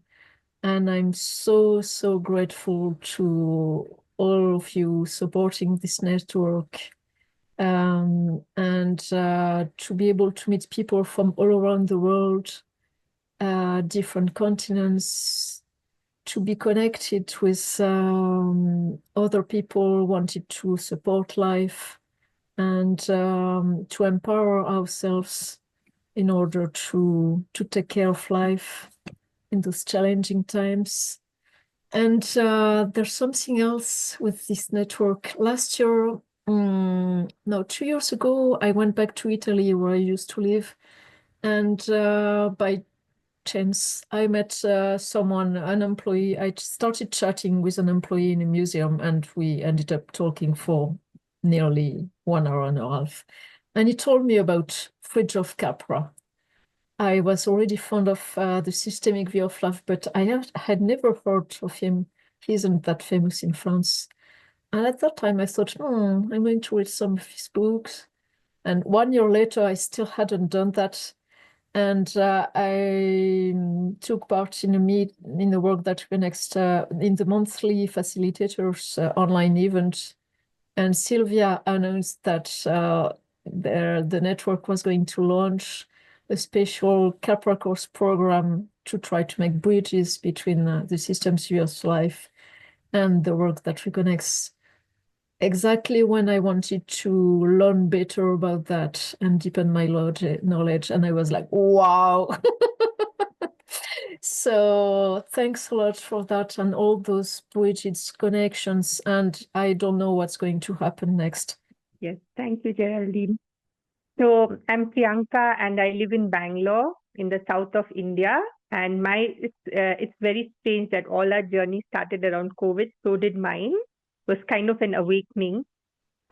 It almost felt surreal what was happening. So many people were dying. It was so much of chaos and fear, when COVID just started. And I was feeling so miserable. And there was a lot of personal problems I was having also. And one night I just prayed to God and I said, I can't take it anymore. And that night I had a dream, a visionary dream. There was this older woman and she looked exactly like Joanna. I remember telling Molly this in my application. She looked exactly like Joanna. When I saw Joanna, I was like, is this the woman from my dream? I can't confirm. But in the dream, this woman came and she said, don't worry. She took me in this small car, eco-friendly car, and she had a lot of documents and books in there. And then she showed me all these people studying together and they were meditating. And she said, you're going to be attending a lot of classes and I'm going to help you. And when I woke up from that dream, I was like, what happened? And I just put it at the back of my mind. And I think a year later, I was in a Work That Reconnects workshop and I haven't stopped. And now I'm a facilitator. I always tell people that the work saved my life because I don't know what I would have done if I had not discovered the work that reconnects. It was the first place where I could actually share my grief and I could say, I'm so sad. And nobody would jump in to say, oh, it's going to be all right. Don't be so sensitive. Because the place where it was the most important thing to me was to be able to hold my grief. It took me much longer to learn gratitude, but I've learned it thanks to all the workshops and all the great facilitators and the work. And Sylvia, Shantoni, Molly, Constance, all of you have been such great mentors and such a support.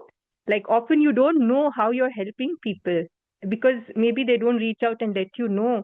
But all that you're putting out onto the website, all the work that you're doing, I just want to let you know that it's saving lives. And I want you to continue doing it. And I hope that the way my life was saved, we could save many, many more lives together. Thank you all for being here. Thank you, Priyanka. Thank you, Bruna. Thank you, Geraldine.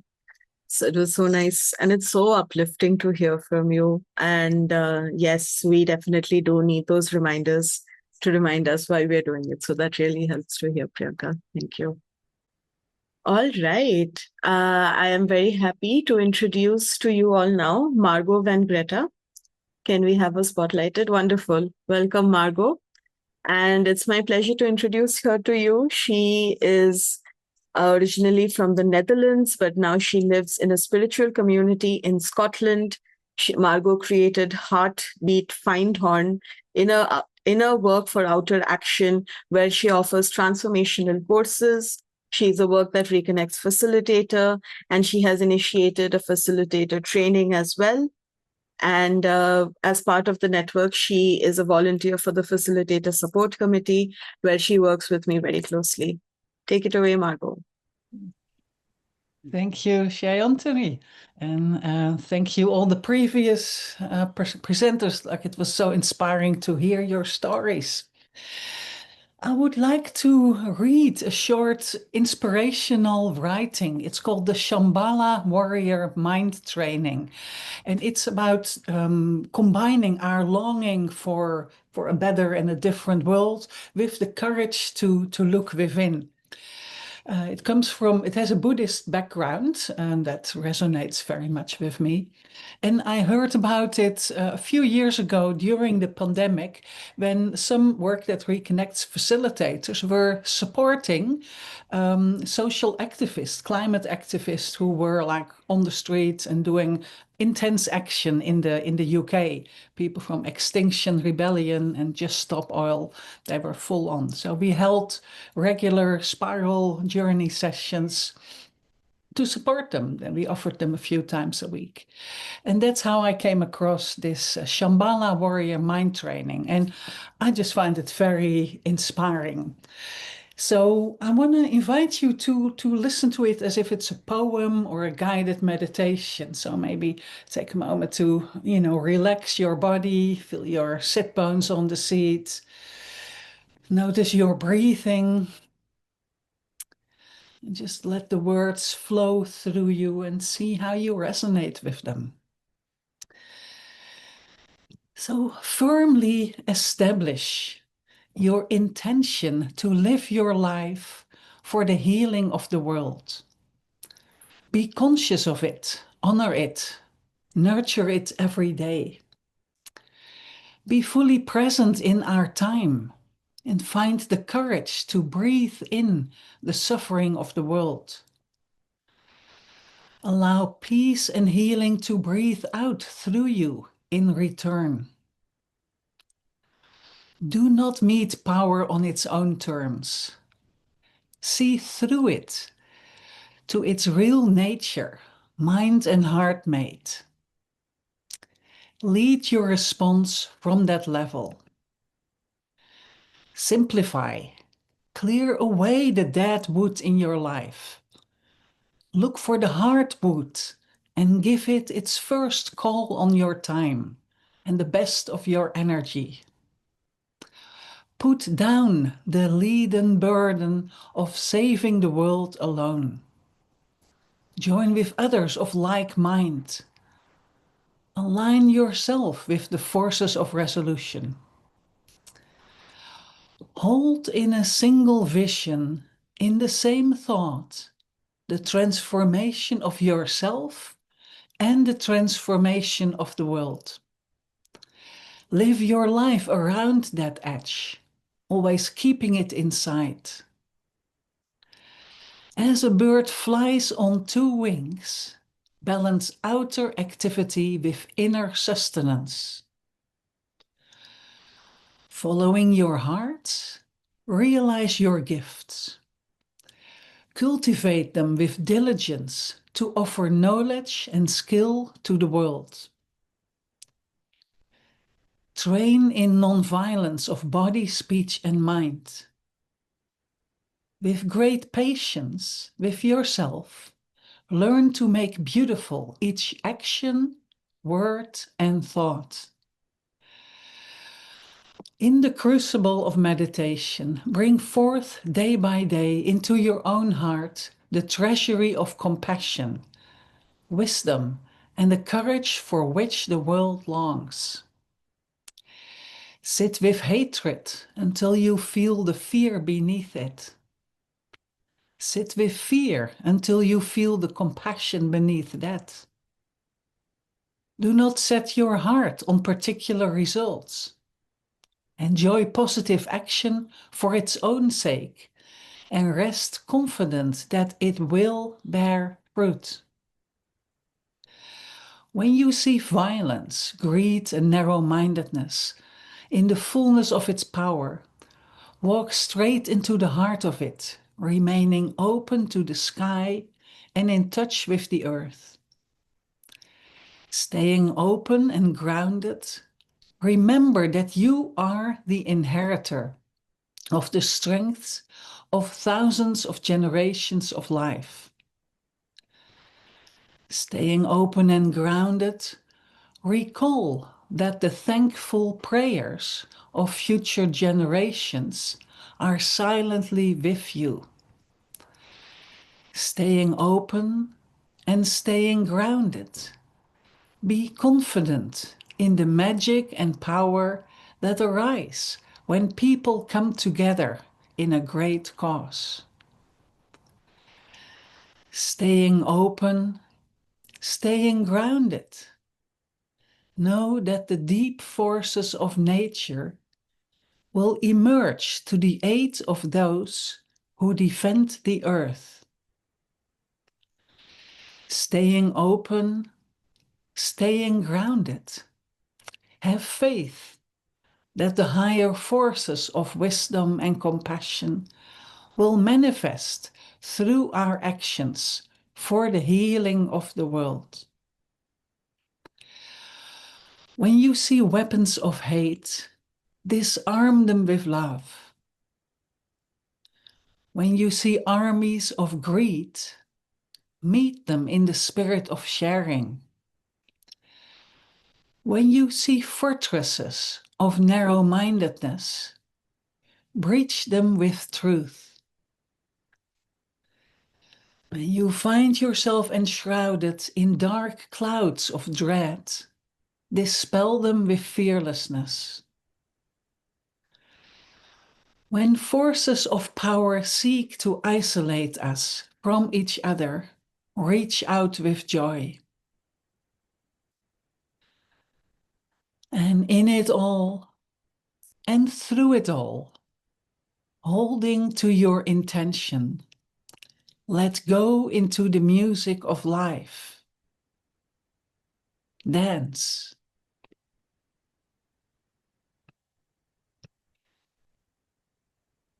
And just take a moment to allow these words to move through you and see how and where or if they resonate with you and you resonate with them. And maybe let that resonance fill you, fill your heart, fill your mind, fill your body.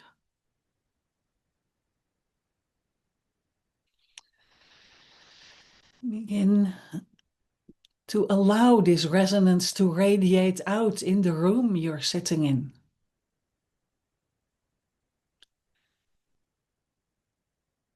it radiate out in our group today. Let's radiate it out into our world, to people and places where this is needed.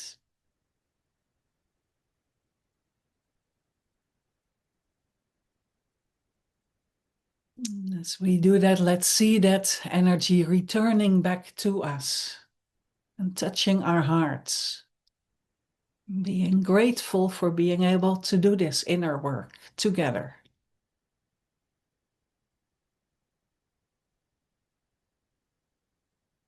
Thank you.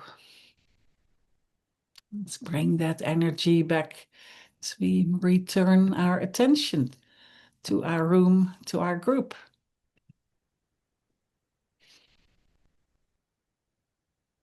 Thank you for giving space. And over to, I think, Joe and Constance, I believe, are next. Over to you. Thanks. Hey, thank you so much, Margot. That was really beautiful. So we're going to transition now to something we've never done before this way. Often in workshops in person, we'll break out and to go into different rooms. We're going into choose your own adventures. So Rachel, one of our volunteers for the webinars committee, is behind the scenes setting up what we're calling pods. They're breakout rooms. But each one has a host or a facilitator who is going to be presenting on a different topic.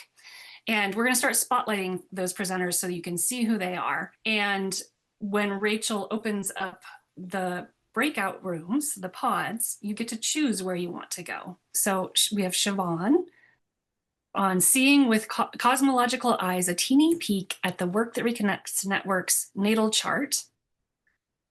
We have Using the Work That Reconnects in educational settings with Constance Washburn. You can just maybe give a little wave so people can see you. Sean Kelly. Sean Kelly is a professor in the Philosophy, Cosmology, and Consciousness program at the California Institute of Integral Studies, where he still teaches the course on the Great Turning that he and Joanna co-taught for many years. Mary Oak. Mary Oak spent a week with Joanna in the early 1990s, recently completed the Spiral Journey Facilitators Training, is a senior lecturer at Antioch University, works as a writing guide and trained Waldorf teachers. And Maureen Jack LaCroix. Maureen Jack LaCroix is a workshop facilitator, environmental educator, and co-founder of Be the Change Earth Alliance.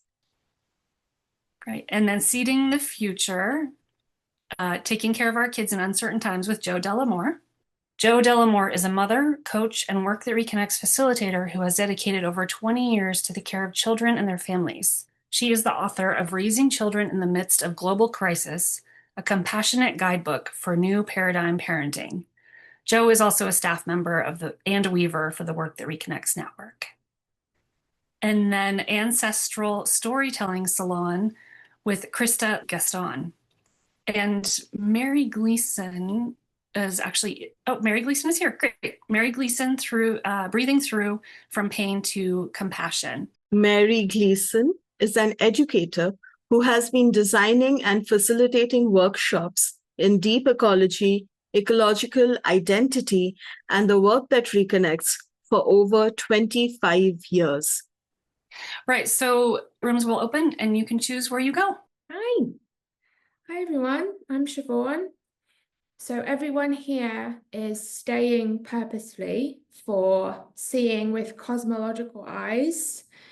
We're going to be taking a look at the natal chart of the Work That Reconnects and just seeing what astrology has to say about the Great Turning. Just a show of hands, human hands. One hand up for no astrology a little bit, two for a lot, none for none. Ooh. Okay, good, we got a mix. So now I'm going to share my screen and we'll get going. Okay, great, so welcome and I'm glad that you're here for this one. So just to let you know, this is a criminally short amount of time to explore something as complex as a natal chart or astrology. So I'm not going to be able to answer any questions, but I love your questions. So if you have any as we continue, put them in the chat along with your email address, and I'm going to be doing a follow-up video answering the questions and sending it out to anyone that's submitted one. And you can just DM me if you don't want to put them in the main room. Okay, so what is astrology? So astrology is an archetypal language that connects us to the cosmos and to each other. A central assumption in astrology is that we're all part of an intimately connected cosmos, and that the same forces and rhythms that orbit a planet, that change the seasons, that move the tides, also shape us human beings. So astrology is a way of seeing the world and positioning ourselves within a larger cosmic conversation.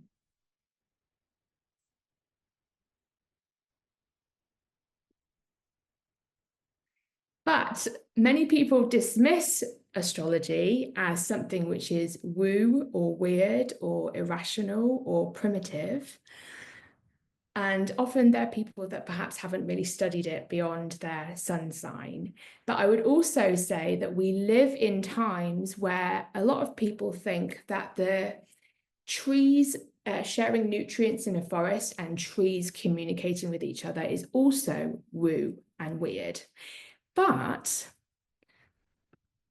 astrology is awesome, but there may be a reason why people think that astrology is woo and weird, and that's because it's a threat to business as usual.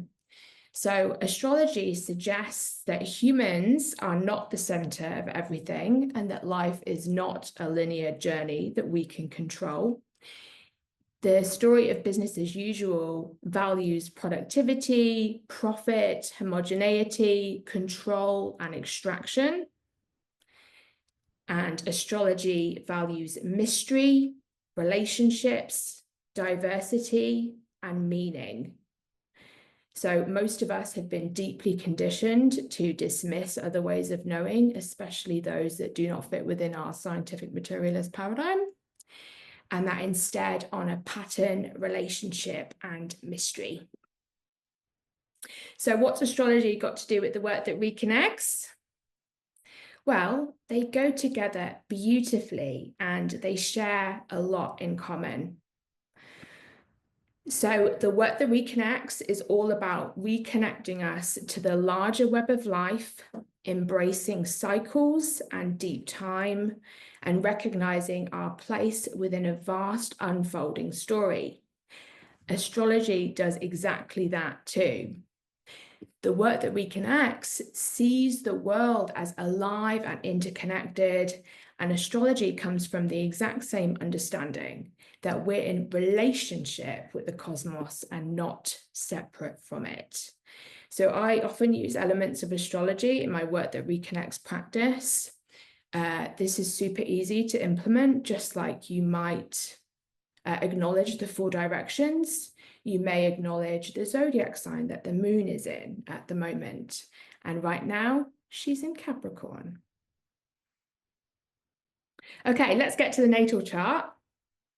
So this is the natal chart of the Work That Reconnects network. And our charts are a snapshot of the sky at our birth. So a question for the group, just put your hand up so I can see you. Who has seen their natal chart before? Just saying, nice. Okay, so the symbols each mean something and together they tell a powerful story. So we're going to learn what some of these are as we carry on. So don't worry too much that you have to get what you're seeing on the screen. So again, we have so little time together to explore something as amazing as this. So something I would start with would be the big 3. So this is our sun, moon, and rising signs, and they're a great foundation to give us a feel for the themes and the personality of the person or idea or movement or organization that we're reading a chart for. Okay, so here we go. So here is the rising sign. Here is Capricorn for the work that Reconnects Network. The rising sign is the zodiac sign that was rising on the east horizon when we were born, and it shows how we come across to others and the lens through which we meet the world. So the network has Capricorn rising. So this suggests that they come across as grounded, mature and responsible, and even can sometimes seem a bit serious at first. But they show up ready to do the hard work over and over, and I really see that in the network. Our sun sign is our core self, our identity, what lights us up, the sun, light, how we shine in the world. And the work that Reconnects Network sun is in Virgo in the 9th house. So what this says to me is the network shines through seeking truth and meaning, being of service.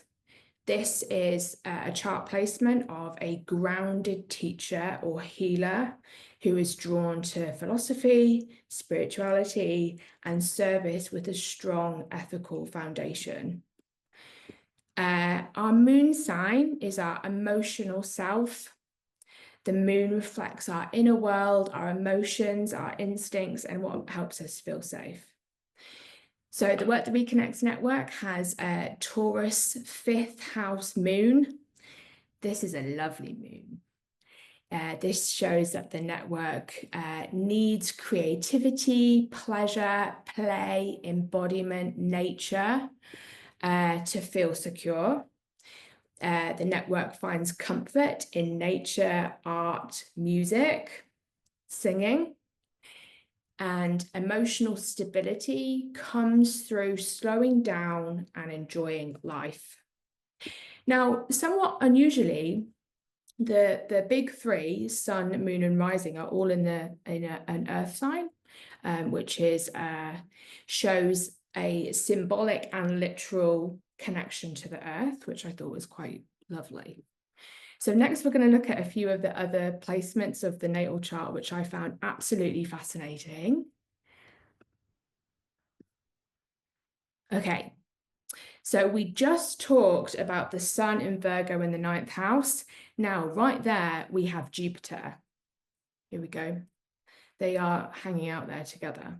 Now, this is a powerful placement that means the identity and the life force of the chart, which is the sun, is fused with the principle of expansion, meaning, and wisdom. That's Jupiter, expressed through Virgo.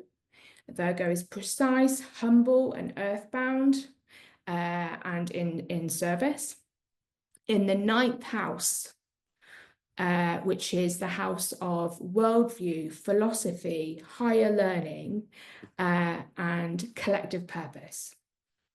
So what this placement says to me is we shine by growing collective wisdom through humble systemic service that reconnects us to the earth and to each other, which I just thought was wild as a placement.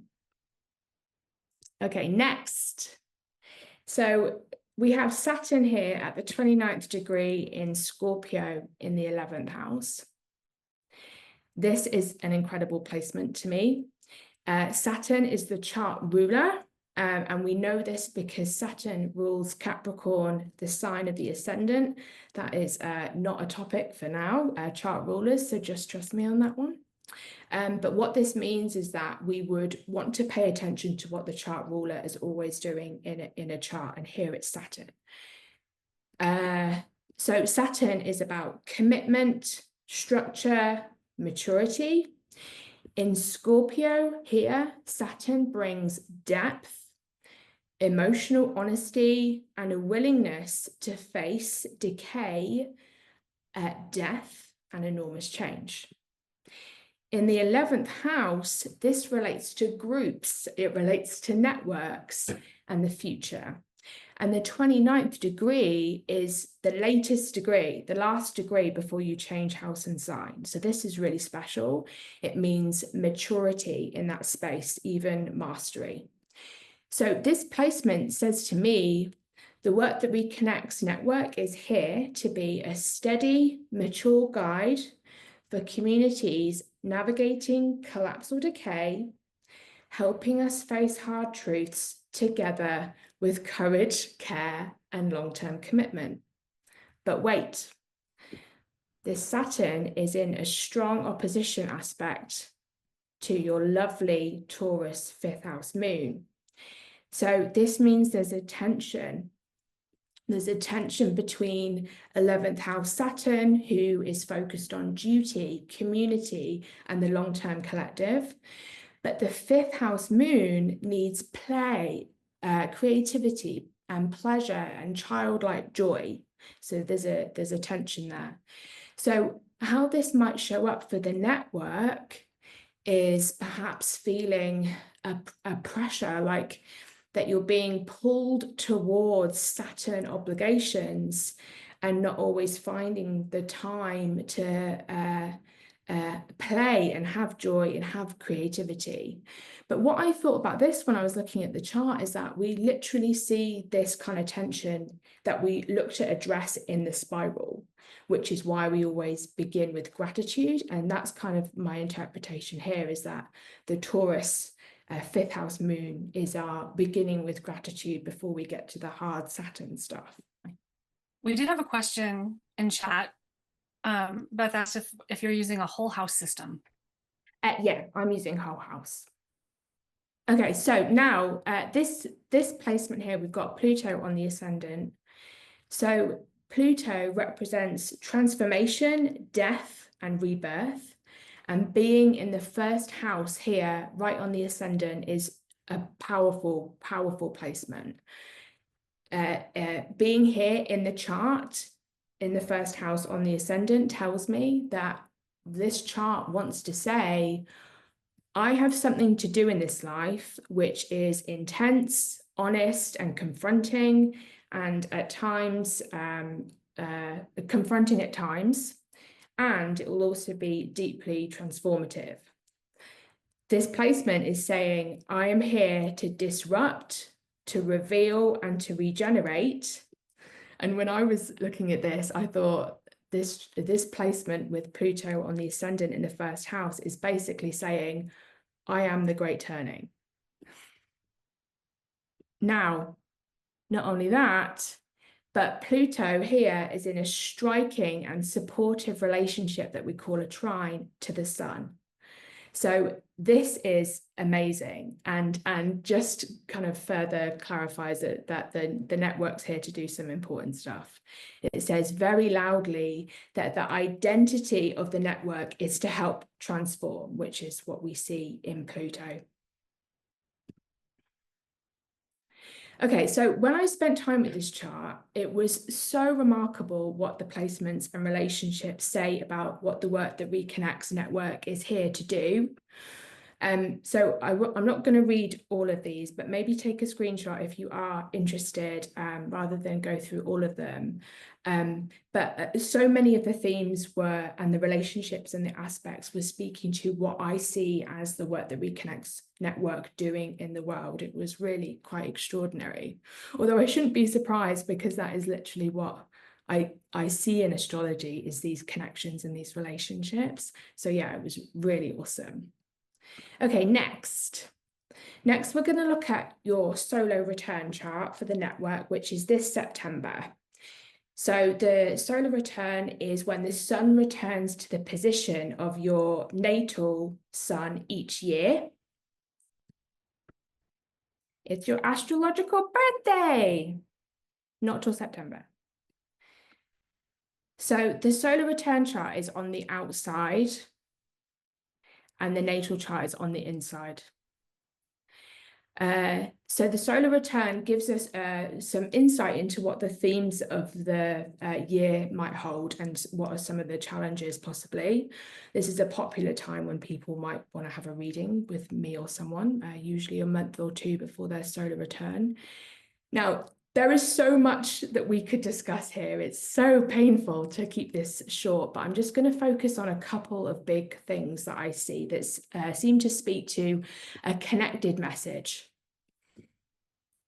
So there are many signatures that suggest that this year, this is for September to September 26, it's a year for the network to mature, to shed old stories or obligations that might be pulling them back from reaching a new level of communication and impact.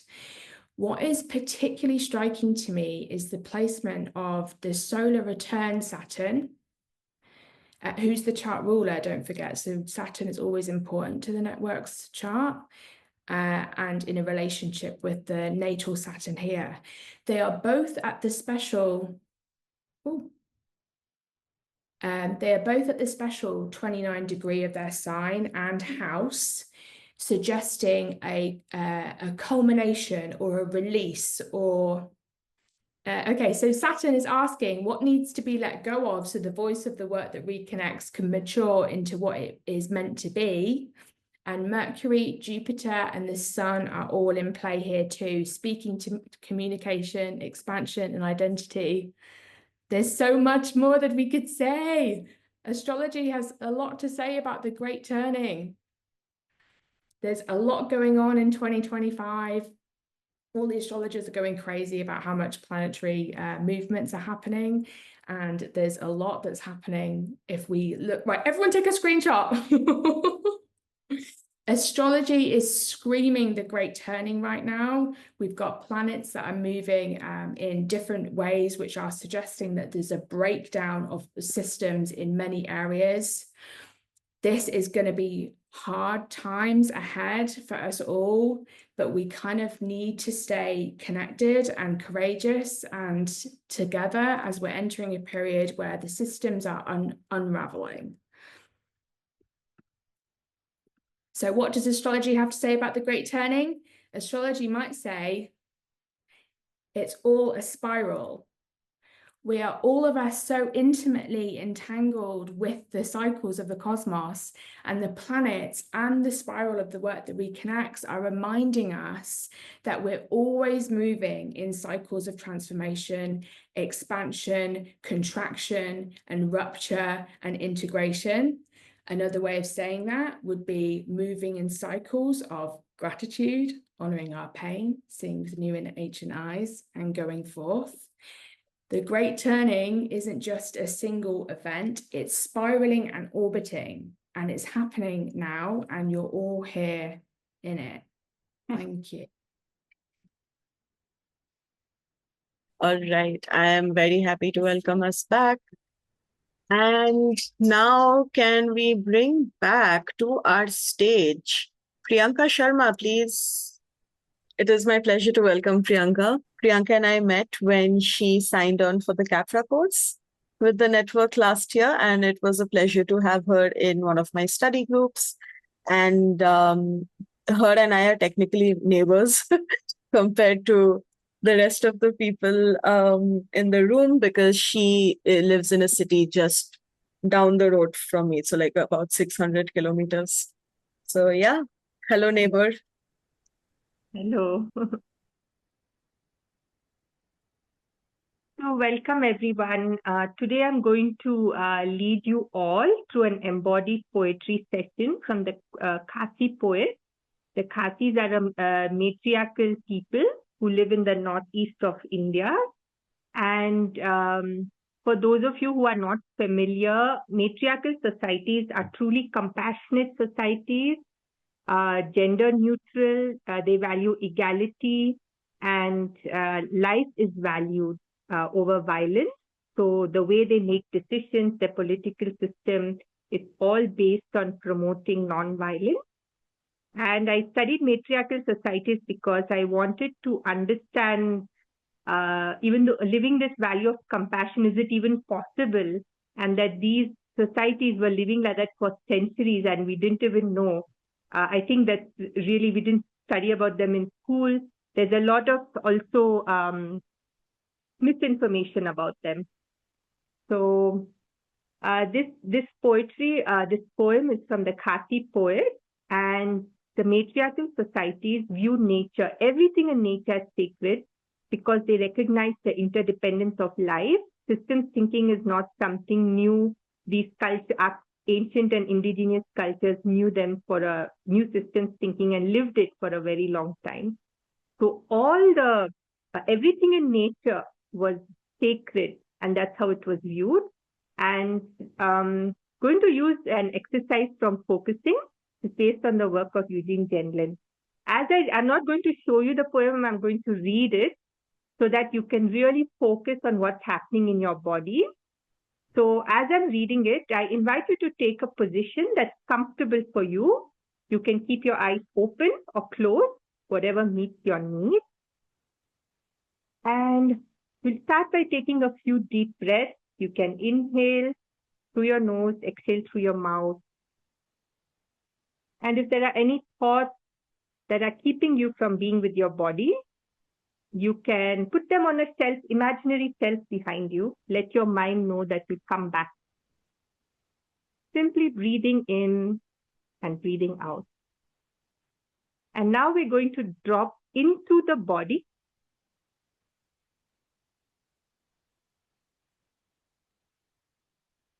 Just notice what's happening in your body.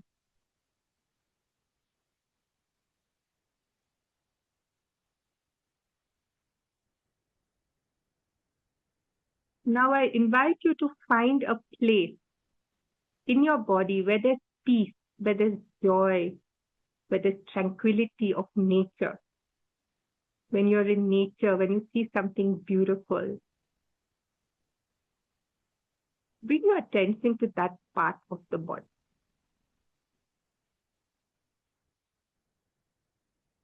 And stay with it as I read this poem. The Green Grass by U Soso Tham. Quietly in the woods, it grows among the weeds, an uncommon blossom. Sing of lofty thoughts, quietly by shadowy streams. To be fragrant when faded, the joy-giving fern. Remains green for 12 moons. Tell me, twilight, beloved of the gods, and you, the motley clouds. Tell me, where is that star that first speckles the sky? Quietly he lives, quietly he dies, amidst the wilderness. Quietly in the grave, let him rest, beneath the green, green grass.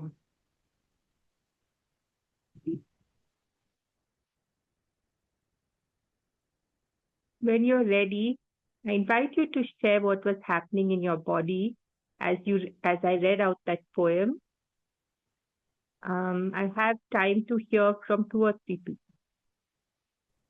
I'll echo what Barbara is saying in the chat there. Deep joy. I felt like a smile moving through. And I've like done practices before where you have like let your organs smile, you know, like let your liver smile, let your stomach, and I kind of had that sensation of that full body smiling. I connected to my heart, and it was beating really fast, and I just felt really a deep heat coming from it. It was just very, very beautiful. Thank you. Thank you. Sabina was my classmate. We studied together with matriarchal studies with Haider. And she's also a deep source of resource on this, and she's very inspiring for me. Thank you, Sabina. So I invite you to use this as a resource. Every time when you feel a lot of grief and there's a lot of, you can always use nature as a resource. The beauty of nature, always there for us to inspire, to give joy, to give that warmth in the heart that Sabina was talking about, that organ smile that Joe was talking about. So I hope you remember this. And that's why it's so important to preserve the beauty of nature, because imagine how lonely we would be if we didn't have any more beauty. Thank you so much. Thank you, Priyanka. I have this fern in my vision now that you shared. Really sweet. So I'd like to call in Jen Mizell here. We're going to experience some music. And Jen has been a facilitator of the work for many years and has worked directly with Joanna. And I met Jen about 12 years ago or something when I first moved here to Northern California. And she was offering a weekly gathering in my community. And it was really sweet. And I had a difficult transition to moving here, and it really grounded me and reconnected me to the work that I'd been holding in my heart and practicing personally for many years. So Jen is here, and I believe you have two littles with you, right? My husband is outside running around with them, so I have some moments of peace here. All right. Good morning, good afternoon, good evening, everyone. So yeah, my name is Jen. I've facilitated this work for a little over a decade, and I'm also a musician. And so I've created a lot of music to go with the workshops and things. So there's going to be a link for my music. And I also like to collect songs from other song leaders whose music fits really well into workshops. So I'm going to share a few songs, whatever I have time for. So this one I really love for gratitude, and it's called I Believe I Belong. And it's by an artist called Mo Washburn, who also lives in California, where I live. And it goes like this. I believe that I belong to the earth. I belong. May my life be a song. May my song feed the earth. And that's it. Very simple. 8 short little lines. Yes, I believe I belong to the earth. I belong. May my life be a song. May my song feed the earth. And then sometimes harmonies can come in. I believe that I belong to the earth. I belong. May my life be a song. May my song feed the earth. And so whenever I'm facilitating, either online or in person, I always like to bring in songs. So I wrote that one in the chat, you should see. And then the next one I want to share is called River Current. And this one I use for honoring our pain, sometimes after Truth Mandala. I like to play a song to help integrate. I just want to acknowledge Jen for her wonderful music, and that times I've been on intensives or going through hard times, I play her albums a lot, and they really move me through the spiral and around gratitude. And so just really encourage people to look up her music. It's just wonderful. All right, here I am upside down.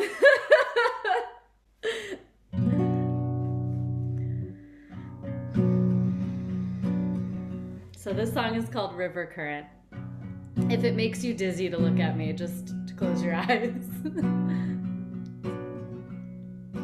Keep your head above the water, my daughter. Keep your head above the water, my son. Listen to the wild, wild voice when she calls you, 'cause the river current is running strong.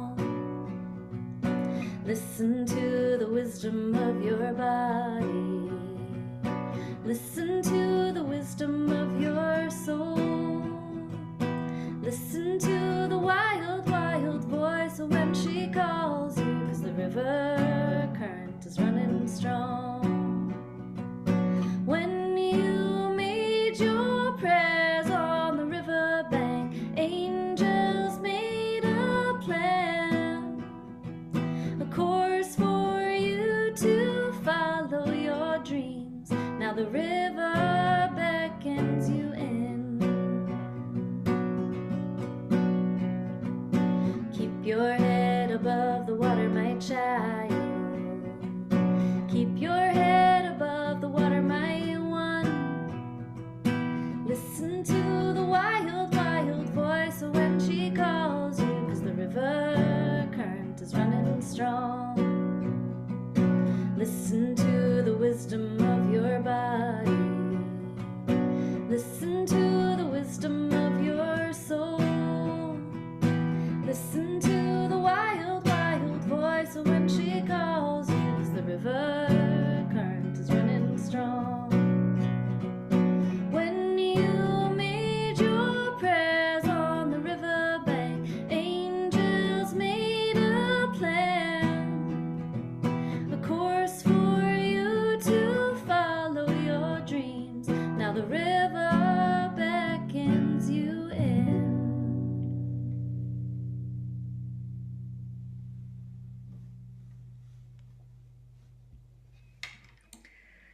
Thank you for inviting me in today. And Frida, if you could post the other two songs I sent you just so people can look them up on their own as two other songs that are matched with Seeing with New Eyes and Going Forth. I love bringing music into the work. So anyone, just feel free to reach out to me if you want song suggestions or ways to incorporate music into the work. Oh, thank you so much. That was really sweet. Beautiful. All right. Okay. So, moving with the music, and we're going to continue with the movement into some choose your own adventure pods. So, rooms are being set up, and this is new. We haven't done this, but well, we did it last night, but it's still a new experience. In the main room, we will have Kathleen Rood with I Dream of a World, a new deep time practice. In one of the pods, Betty Rooted Lionheart will be offering creating a poem together, emotion and experience into words. Betty offers powerfully transformative one-to-one shamanic healing sessions. She also teaches shamanic journeying so that you are empowered to heal and transform yourself. Sabina Santavetti will be talking patriarchy around the circle. Sabina is an Italian mother, architect, designer, teacher, spiritual ecologist, activist, artist, and crone. And then we have Zainab Benchakran, decolonizing and unbinding the work for collective liberation.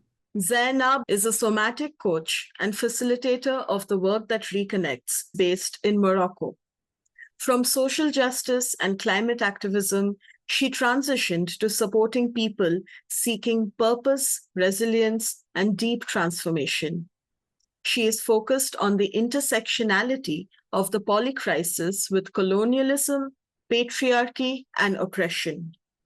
She bridges her attention between the current injustices and the stolen future of the young generation. So maybe facilitators, you can just take a moment, just unmute here and say hi so we can all see you. Hi again.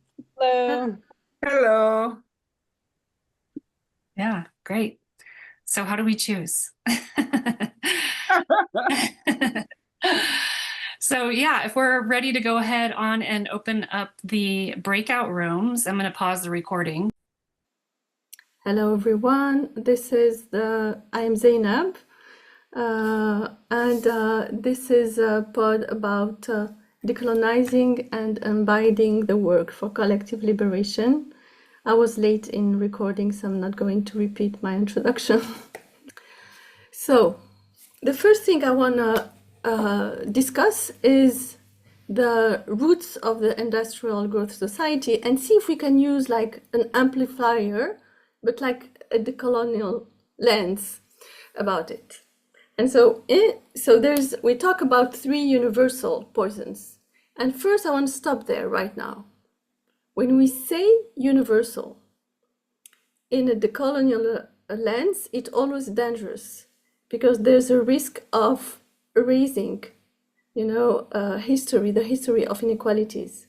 There's a risk of erasing differential responsibilities between the global north and the global south, and I should say global majority. There's like a whole decolonial language that is important to use. And also to remember that the industrial growth society benefits some countries over others, some people over others. And so the first poison is consumerism. And consumerism is not ubiquitous, it's not everywhere. Some benefit and some pay the price. And there's a legacy of colonialism, but it's still today, through global capitalism and neo-colonialism, where the global south pays a price for that, through labor, through plundering of their resources, through slavery, like DRC kids working in the mines of coltan. This is slavery. And at the end of the cycle, the global north dumps its waste, in those countries and in some sacrifice zones in their own countries where only marginalized people live. So we can talk about exploitation of racialized labor and racialized environment. The second poison is the military-industrial complex. We know what it is, but we can see that the global south is violently, if it tries to have sovereignty of resistance or self-determination, is violently suppressed. And there are multiple faces. Like there is like soft face, like IMF and World Bank, that keeps all these countries, dependent, their economy dependent on the north and always underdeveloped. And there's a hard face, or the NATO coup and the war, the genocides. And there is a hypocritical face, I want to add, because there's an international law order, but it applies, there's a double standards. The global north and their allies have total impunity, no accountability, while their adversaries or the global south can be heavily punished. The third poison, I hope I'm not going too fast, but I have so much, is the state and corporate controlled media. So it's not just here to distract and entertain us. There's like layers of supremacy that are being solidified and implemented through the media. And we know the supremacy layers, human over nature, the patriarchy, racial and cultural supremacy that dehumanizes other ethnicities and call them minority, which is very funny. And all these propaganda techniques puts like a kind of colonial borders of what we can care about and what it's beyond the colonial borders. No, we don't care. There's collateral damage. Children of Gaza can die. That's okay. We can move on in our lives. Sudan, Yemen, and all this. And the last supremacy is when the fundamentalism is translated in political rules. And that's what we're seeing now is an alliance of two fundamentalism, the ethno-state apartheid settler colonialism in Israel and the Christian white nationalism evangelical nationalism in the United States. So talking about this, about supremacy, is not comfortable. And so dismantling supremacy is messy, and I'm not comfortable talking about it. So I want to say that. And to depoliticize, and I'm sorry, my English is my third language, to depoliticize, the work also can serve, depoliticize ecology, climate change activism, sustainability, and even I think the work that reconnects actually makes harm, because it makes some people, and some environment okay to be harmed.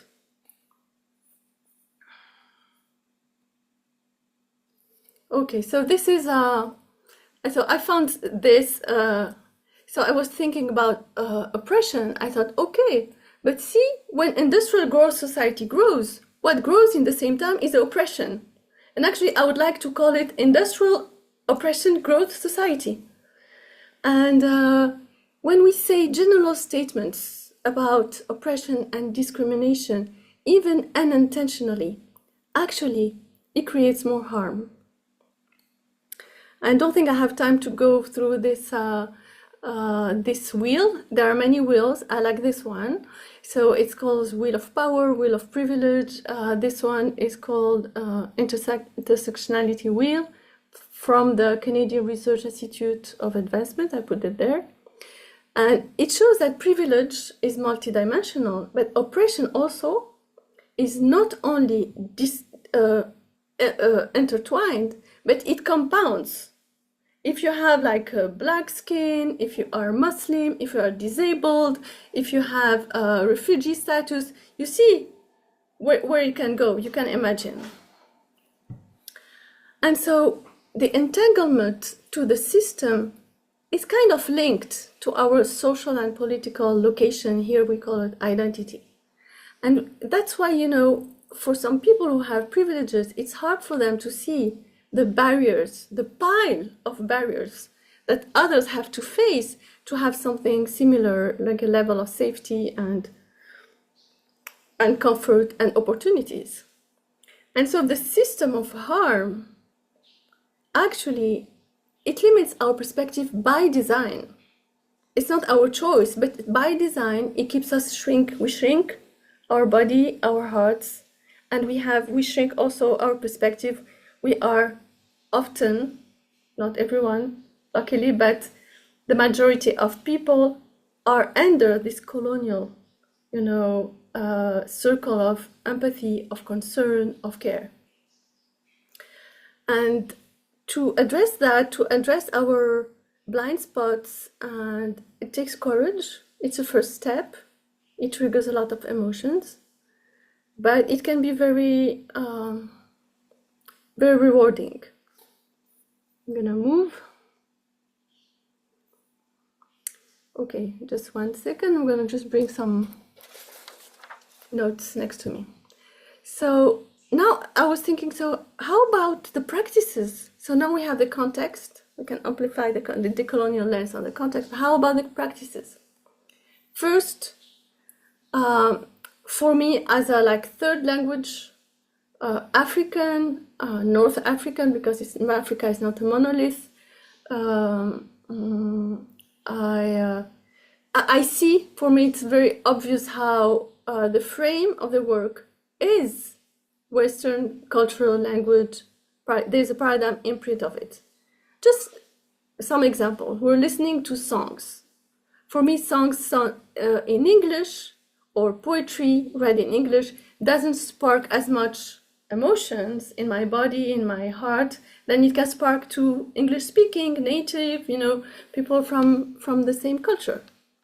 I'm not going to the details, all the linear, binary thinking, sometimes some perfectionism and all that. So when you go to gratitude, to reframe gratitude, it's important in the colonial lens, it's important to remember that gratitude was a tool of pacifying people. The colonizers had to show gratitude to their colonizers.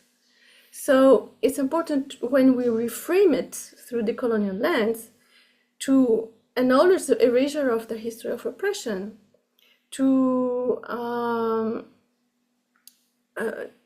frame it as something that is collective, that is in connection with nature, with reciprocity and everything, and rooted also in social and environmental justice, solidarity, collective liberation, resistance movements, and healing from this historical trauma. Honoring the pain. So what I see in honoring the pain, so whose pain is visible to me, whose pain is not? What's worth for me, grief, what's not for me, grieving? What is my capacity? Can I grow it? And some cultural limitations, for example, raw grief. If you come to a funeral in my country, people, they scream so much. You feel that they're going to get their guts out of their bodies.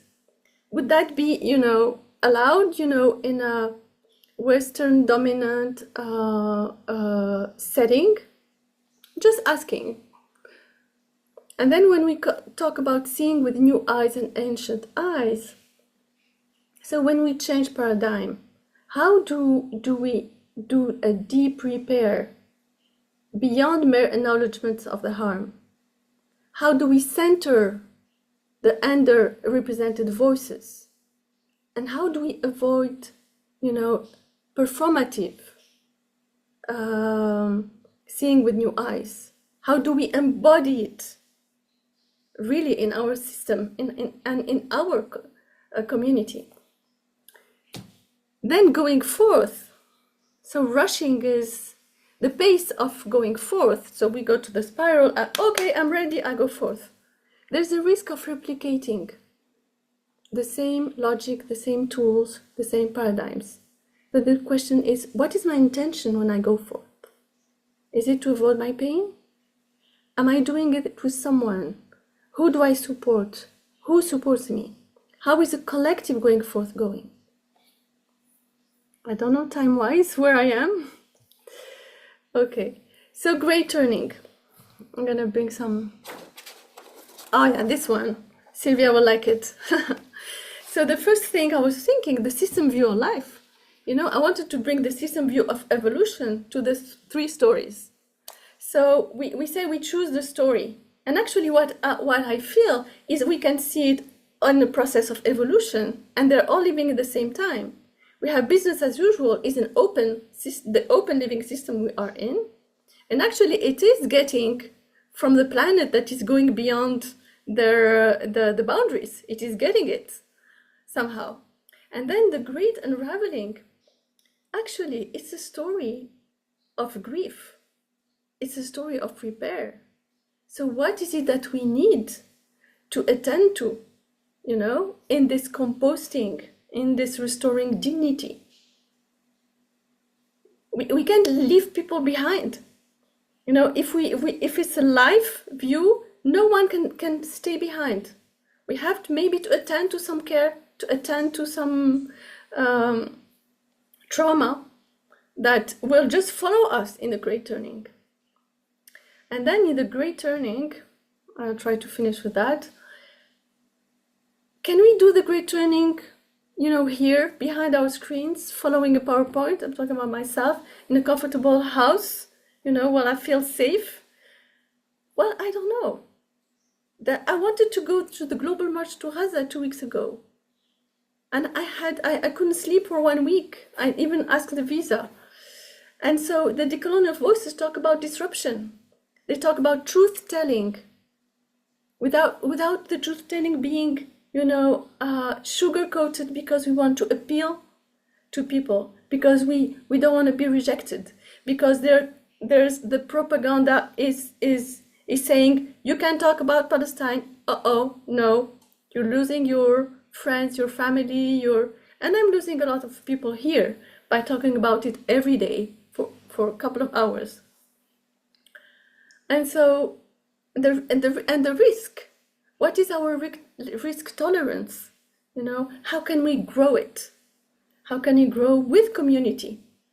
And if you see sorry about that, something showed in my, the liberation movements, they didn't come from the oppressors, of course, of their moral compass. They came from oppressed people. So the less people have safety and comfort, the more they are willing to take risks. So my question for this community is, how can the work that Reconnects Network and community honestly examine its dominant social and political identity and increase its role in collective liberation? And oh, okay, we're ready to go. I had a couple of questions to finish. How does the system of harm with its layers of supremacy lives in you? How do you approach it and learn to metabolize it? And how do you partner with humans, non-humans, ancestors and guides? I'm gonna stop sharing. I want just to see all your faces before we are kicked out. Welcome, everyone. This is an online adaptation of an in-person deep time practice called I Dream of a World. And this is a Seeing with New and Ancient Eyes practice, inviting us into the power of our imagination and reminding ourselves of the importance of being able to imagine the world that we want to live in. And just as we know from the 7th generation practice and all the rest, how important it is for us to be able to imagine something other than the great unraveling. Can we put ourselves in that place of the great turning and allow ourselves to inhabit it for a while? And so in person, put out a big black piece of fabric and have brightly colored paper animals and plants. And we go around the space putting in our dreams of the world that we want to live in and add color in for each one. And so we're going to try this with a whiteboard and hope that our technology works well for this. So, but before we get into this, I just want to invite us. There's so much going on in the world right now that is so scary and frightening and horrifying. And to be able to, for a moment, put that to the side, not to say it's not there, but to tap in, as we've done with so many of these beautiful embodied practices already, to our connection to that creative, evolutionary, emergent energy of this planet, and invite ourselves into this space of imagination. And we're letting go of, could it be possible? We're letting go of, is this real? Can we really get there? This is stepping into childlike and child mind, heart mind of, this is what I would so love to be a part of right now. And so here's our world. This is our space of creativity and potential. And because we're doing this in a condensed amount of time, rather than inviting you all to create space objects and bring them into this world, how I'm going to invite us to do this is each person will speak one thing into the space at a time. And so, and then I'm going to bring one of these objects in to start filling in our world. So this is our void space right now. And as we go through saying, so I dream of a world where there is bounty and beauty everywhere we go, right?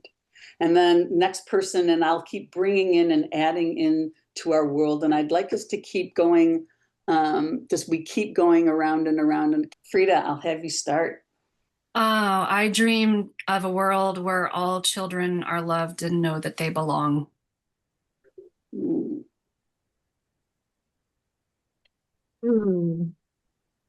I dream of a world where every living being has a roof over their head.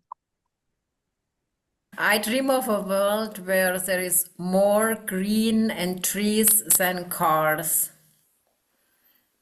I dream I of a dream world where people's mental wellness is strong and not suffering. I dream of a world where there is gift economy and we worship love, not money. I dream of a world where people can be again and imagine. I dream of a world with intact water cycles. I dream of a world of rich diversity and abundant wild places. I dream of a world of abiding peace. I dream of a world where all bellies are filled and bodies are nourished. I'm not sure how. I dream of a world where every child, adult, every human can sleep at night without a threat.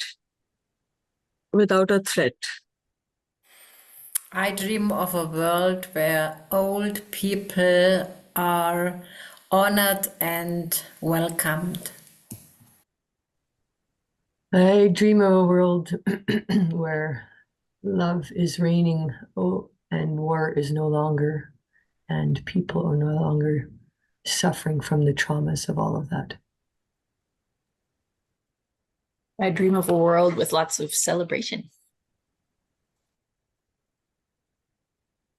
I dream of a world where healing is not where everyone can access resources to heal their pain without money.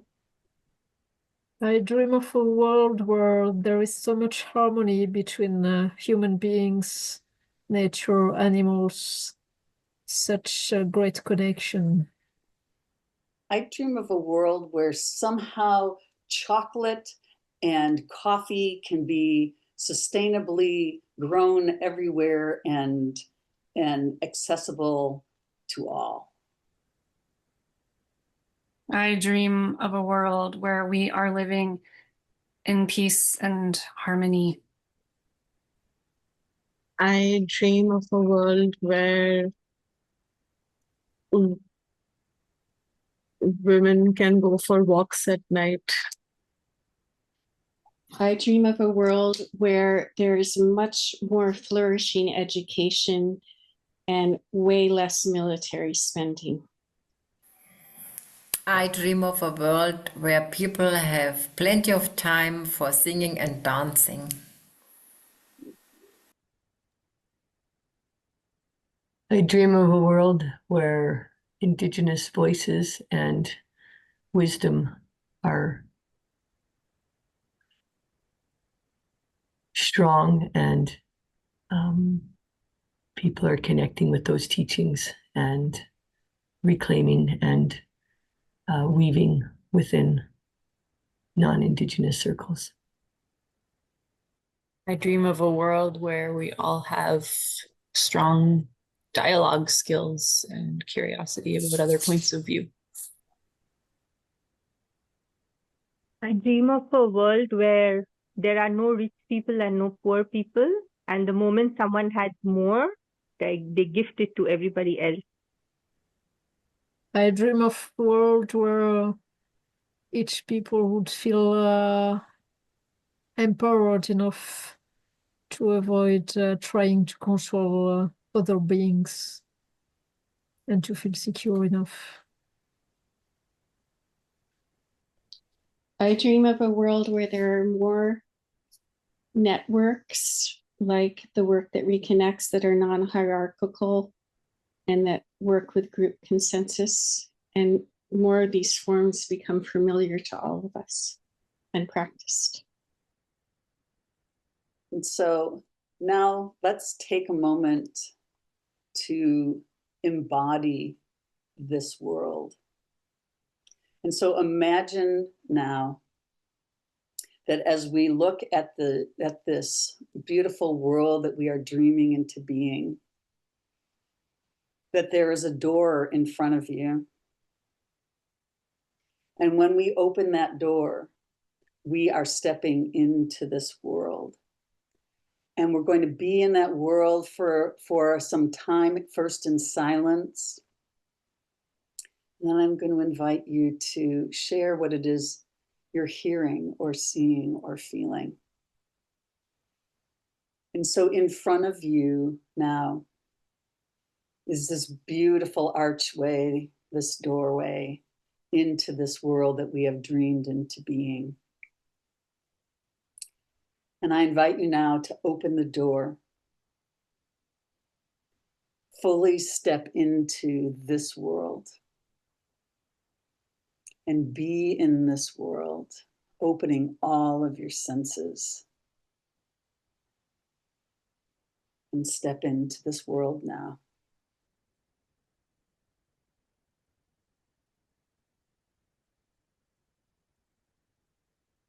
And then you can unmute yourself.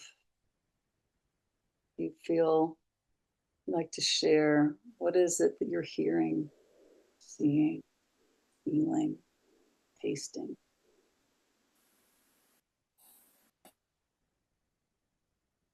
I'm hearing birdsong and children laughing.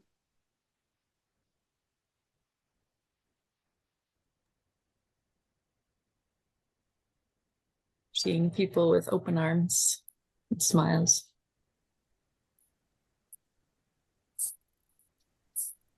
Experiencing a harmony that creates an openness, and no one is needing to protect or defend because it's safe.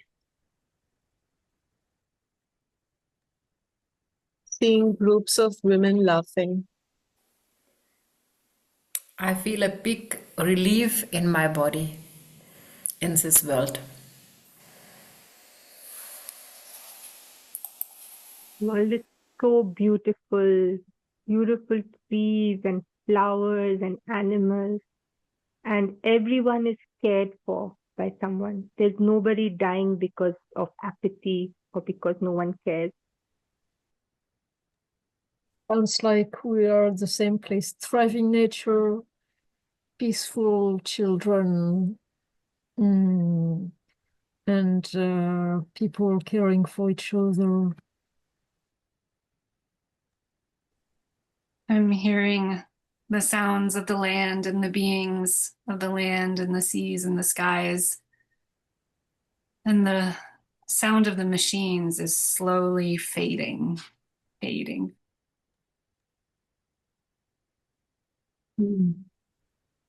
Being a place of peace and well rested, well fed, nourished, well nourished, all beings being well nourished.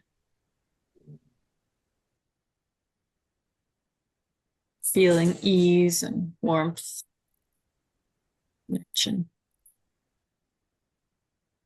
This world lives now in each of us, always now with us. And before we step out of this world, hear these words from Rose Flint, reminding us that another world is possible.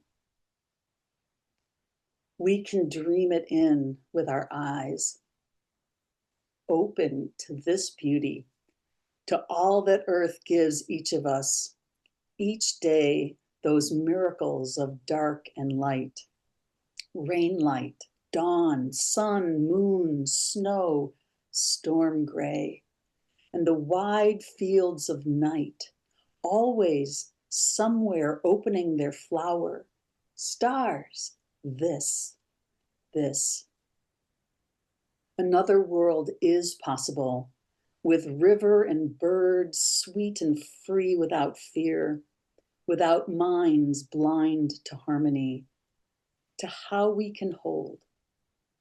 We have been too long spoiled, greedy children of earth, life of rocks and creatures slipping out of our careless hands.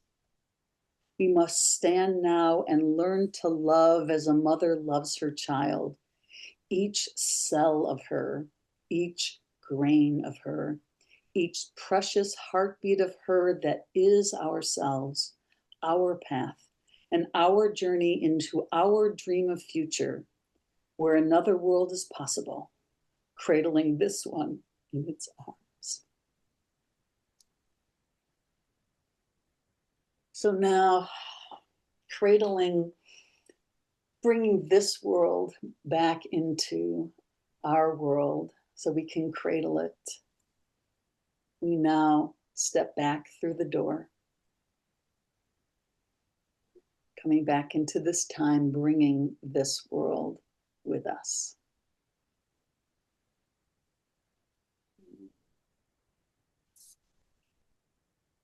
And may this world be fed by the world we just dreamed into being. Thank you.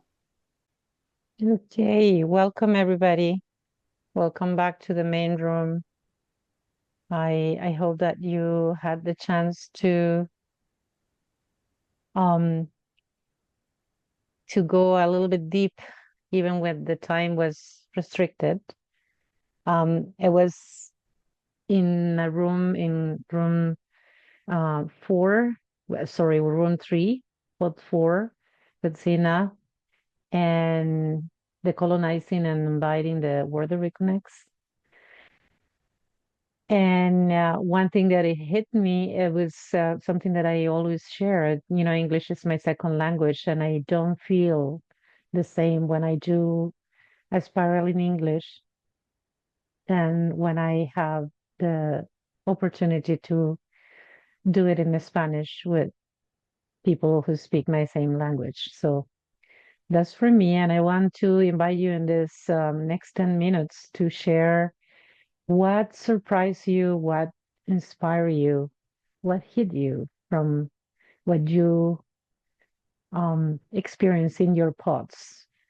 And let's raise our hand when you want to talk. You can use on the bottom you have the reactions, and we can take a few people.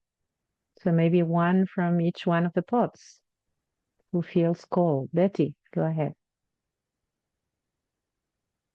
I would love to read the poem. It was just Claire and I, and it won't take very long. So this is what we created together. It's called We Pollinate the World. Poetry rises from the ground like the lotus. The lotus opens briefly and then decays. The lotus feeds the world. Its leaves and petals float away, sinking and creating ground. The white noise of Interstate 90 is the background sound of many people's lives. The neighbor's dogs barking, the refrigerator hum. The steady, constant presence of what seems normal. Normal eroding the edges of our lives and the very life that sustains us. Normal erasing the insights, muffling the joy, yet sparking off moments nevertheless. The moments of gratitude and joy give me something of substance to hold onto. Like the fleeting lotus, each fiber spiraling out. Sometimes my life feels like it's spiraling out of control. Sometimes life is absolutely spiraling out of control, even as we breathe. Maybe control is not something to aspire to. Like the traffic on I-90 or the barking dog, we are living together. Together in this intricate web of life, and yet so alone. Jostling in the world, a single tear opens doors. Coming home to a circle of community to witness and be witnessed. to water and be fed, to drink and to share, to blossom like a lotus, even if just briefly. We pollinate the world. Thank you, Betty. Yeah, they're always so beautiful. Thank you for listening. I wonder if somebody else wants to share about their pod, maybe somebody else from the colonizing group. I think many very important things were shared there. Anybody from patriarchy? Yeah, Paula, go ahead. Yes, thank you. I was with Zainab, and I appreciated her comment that in work that reconnects, we often refer to the industrial growth society, and that it might be more accurate to habitually, my word, but habitually refer to it as the industrial oppression growth society. Thank you.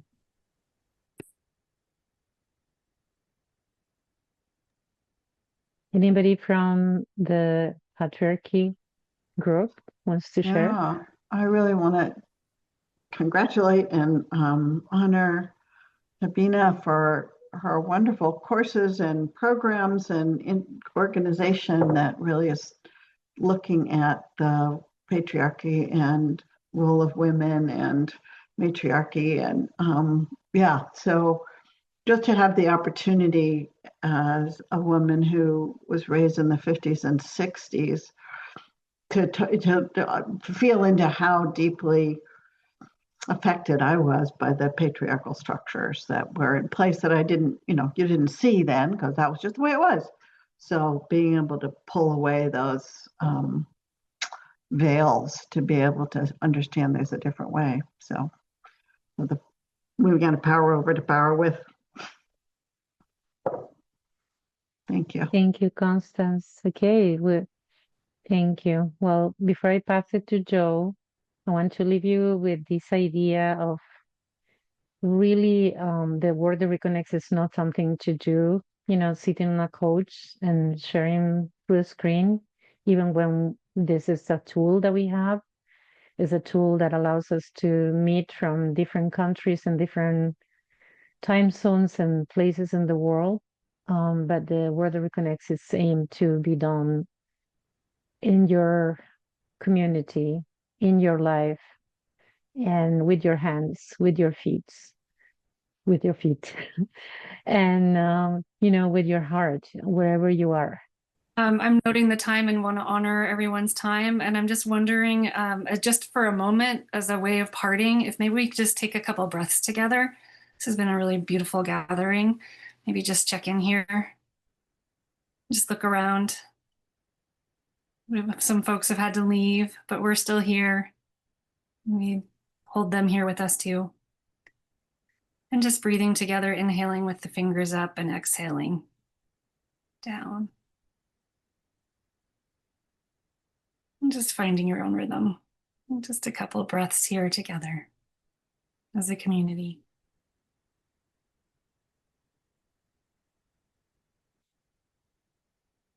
Thank you all. Beautiful gathering. If you want to just unmute and offer a farewell.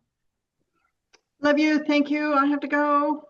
Thanks, everyone. Love, love. Thank March you. peacefully and safely. Okay, welcome everybody back from the pods, and I hope that you found all the topics very interesting and mysterious as the one that we just heard about from Siobhan. And let's use these 10 minutes together before we go to the next session to hear from one person from one pod, each one of the pods, one highlight, something that stand out for you, something that surprised you or inspire you, and that you want to share with the entire group here. So who wants to speak about the using the word that reconnects in education? Let's call for somebody in that pod. Yeah, I'll just say how excited I was to hear from Maureen that she's made great inroads in high school education, bringing the work and the spirit of the work, the practices of the work to these kids who really need it in the thousands. So bow to Maureen. Keep it up. Amazing. And I hope that we can all watch the recording of that discussion. Anybody else, Maureen? Oh, just that actually I have done environmental eco-social education and kept going with Joanna's work inspiring me, but it's only now that I've got the courage to bring in the the emotional psycho-spiritual work of Joanna's, but I'm bringing it to teachers, and I've started it in the schools, and it is, Sean, it's being very well received. So it just took me a little while to muster my courage. Wonderful. And they really need it. I wonder if somebody from the second pod, which relates very close to this one, and it's about seeing the future, taking care of kids in these uncertain times. What about the ancestral storytelling? I have to say it was hard to just choose one and to miss out on all the offerings. I really wanted to be in all the rooms. And what about the other one, the breathing through from pain to compassion? I want to thank Mary and everyone who was part of that. This whole gathering has been a chance to slow down and to breathe. I've been in the midst of organizing for the G7 rally on Sunday, and this has been a few hours of just being peaceful and connecting, and the breathing brought out in my garden especially, just brought in this just beautiful tenderness and some sadness, and also a beautiful heart-centered connection. And thank you for offering this. It's exactly what I needed. Mm. Thank you, Ronnie. Thank you, Ronnie. And I wonder if somebody who was in the pod 5 in the main room with a very mysterious way of seeing the World of Reconnects Network and the Great Turning. I'm a long time fascination with astrology, and Siobhan brought out. It was just fascinating to see the characteristics of the network from an astrological point of view, and just feeling very empowered by by the timing of the creation of this network and what we're being called into, and that it showed that we're doing the work we're meant to be doing in a time that really needs it. And so thank you, Siobhan. I wanted to dive more deeply into it. It was really fascinating. Thank you. Anybody else who wants to share from any one of the other groups? We had 2 more minutes to share. I'm back to compassion and grief, and what Ronnie Joy said about the challenge of it and the breathing has been really wonderful. But there was something about being together in such a deep and personal way. I don't know.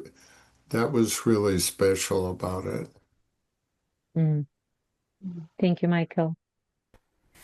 I went to the Joe Delamore's on children, and just want to call everybody's attention to what's already in the chat.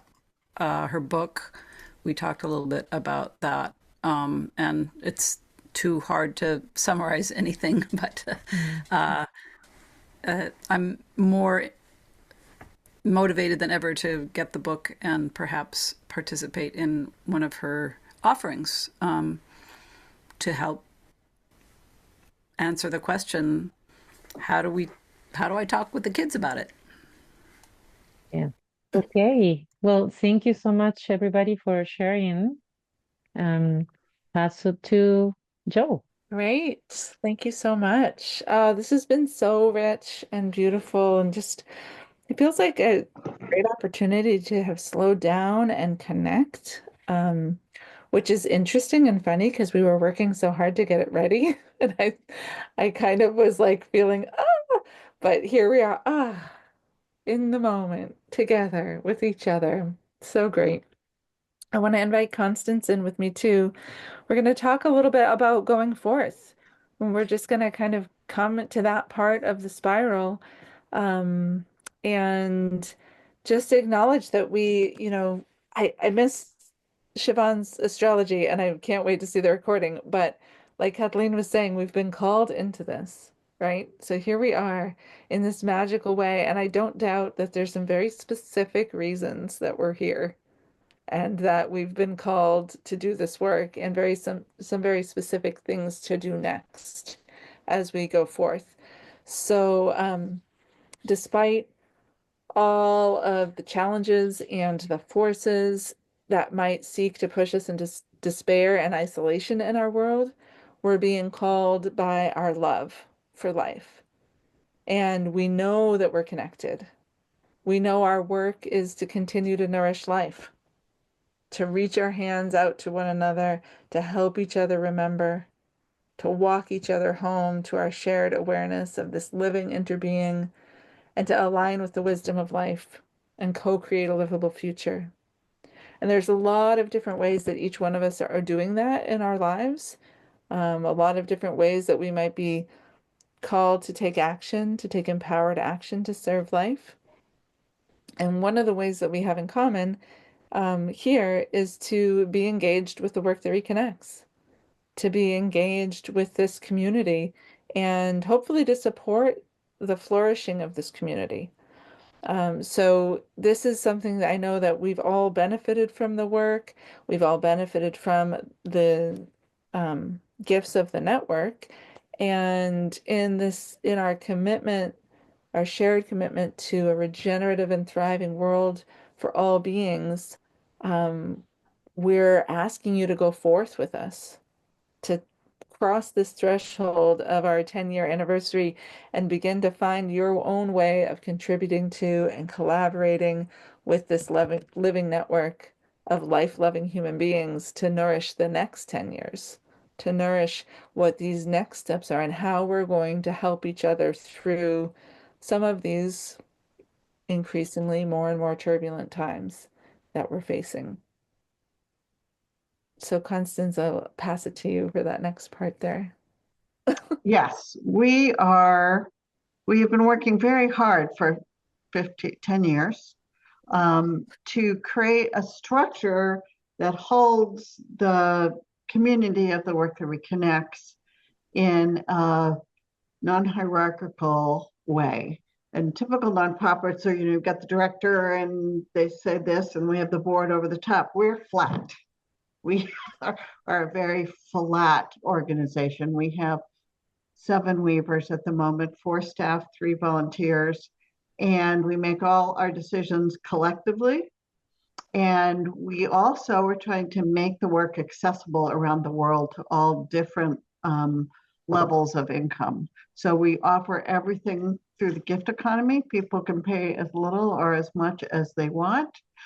And we need to grow. We have a lot going on, as you can tell if you've been on the website. So we really need to encourage more people to be engaged and to be able to donate at the levels that they can.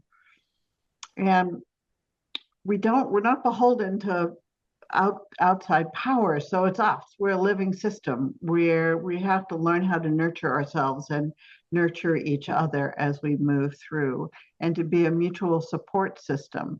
I mean, that was the whole point of the network, was how can we support facilitators around the world to be able to do this work and highlight them and connect them. So we're still working on that. So anything that anybody can do to help us move that forward, inviting people, showing people the website, inviting them into the Work That Reconnects community so they learn about it. Because as you all know, because you're here, it's a transformational process. And we're about mutual support around the globe. So thank you. We got to do this together. That's really the bottom line. You know, we're all into this together across the globe, in our neighborhoods, in our families. Yeah, absolutely.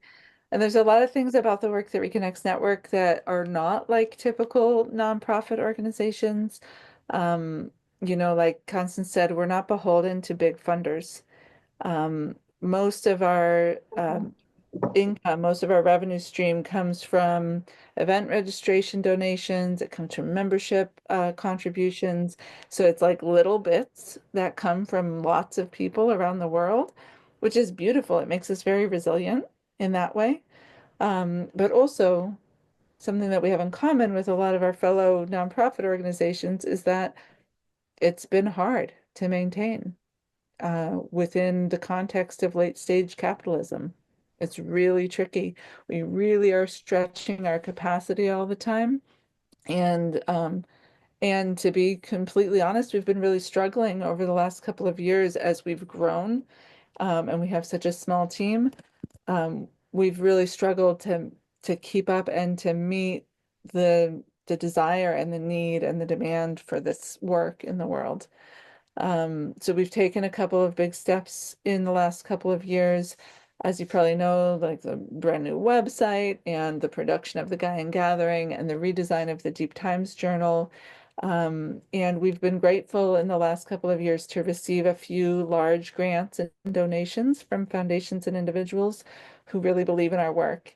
And unlike some funders have actually been able to give in a very open-handed way and let us continue to do our work without trying to control it, which is just priceless when you're running a nonprofit. So we want to specifically thank the Best Family Foundation. And they've actually committed to a multi-year commitment to fund a portion of our budget, which has really been a beautiful gift for us. And the Obermeyer Family Foundation funded the redesign of the Deep Times Journal website. And the Sitka Fund, the Fire Monkey Fund, and Polly Howells all have given large amounts, large donations that have helped us with the Gaian Gathering and the website and other big projects that we've worked on. So just deep bow to these people who have the resources and who were willing to support us. And as we pass through this threshold of our 10-year anniversary, in this pivotal moment in our planet time, it's up to us to deepen and expand our capacity for sustaining this work collectively and responding to the needs and the creativity of our community. And like Constance was saying, this network is ours, all of ours. It's an organic, collaborative network of beings that love life. And so even though there's been a relatively small team working on it, all of us are invited in.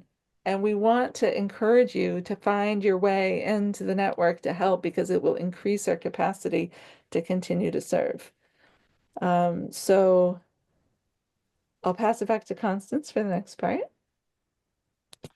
Yes, we really invite people, and because we're a small team and because we're all online, it's sometimes hard to find your way in, but you can. We invite people. I mean, we're a network. We need the people in the network.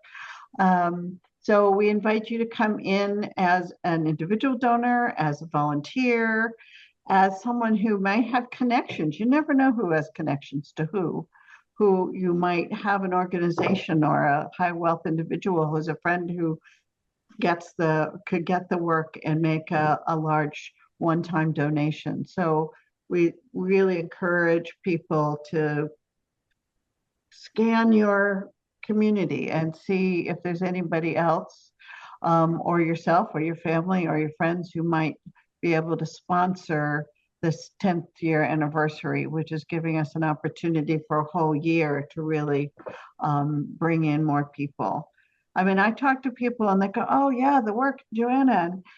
it's like it had such an influence on the world. And so we need to include those people in our community so that we can keep doing this work, because it takes a lot more resources than we have at the moment. So all help is gratefully appreciated. So become a member, become a donor, make suggestions, come volunteer. So, yeah, I know a lot of you are already members. Some of you are facilitator members, and some of you are community members. But that's actually the one of the great ways of supporting the network is through a membership, because then you're continually stewarding and supporting the network through either a monthly or an annual contribution, and you can choose how much. So it can be totally within your means. The lowest donation is that's allowed on our form is $5. So some people just do $5 a month, and that is really wonderful and supportive. We also encourage, if you're able to do like to whatever amount you're able to do on a monthly or a yearly basis, it creates that kind of ongoing support. The jazz station, the public jazz station in one of the cities I used to live in, used to call it the rhythm section. And I just love that. It's like we need that rhythm section to keep us going and to just have that little bit of input and that revenue stream coming in. It makes a huge difference. And I'll let you know that I actually do the bookkeeping for the organization. And so, and it's kind of a manual thing. So I gratefully receive every single one of those contributions. I see your names, I picture your faces, I'm plugging it in, and I'm just like, yes, thank you, thank you, thank you, thank you, all the time. So it's, even though we're online and we can feel distant from each other, I want you to know that I'm actually like really loving you as I'm receiving these donations and as I'm plugging them into the spreadsheet. And it really matters. It makes a huge difference to the work that we do. And we really are trying all the time to increase the like regenerative flow back to our members. And so we have partnerships with other organizations that allow for discounts for our members, like with Gaia education courses or the Capra course.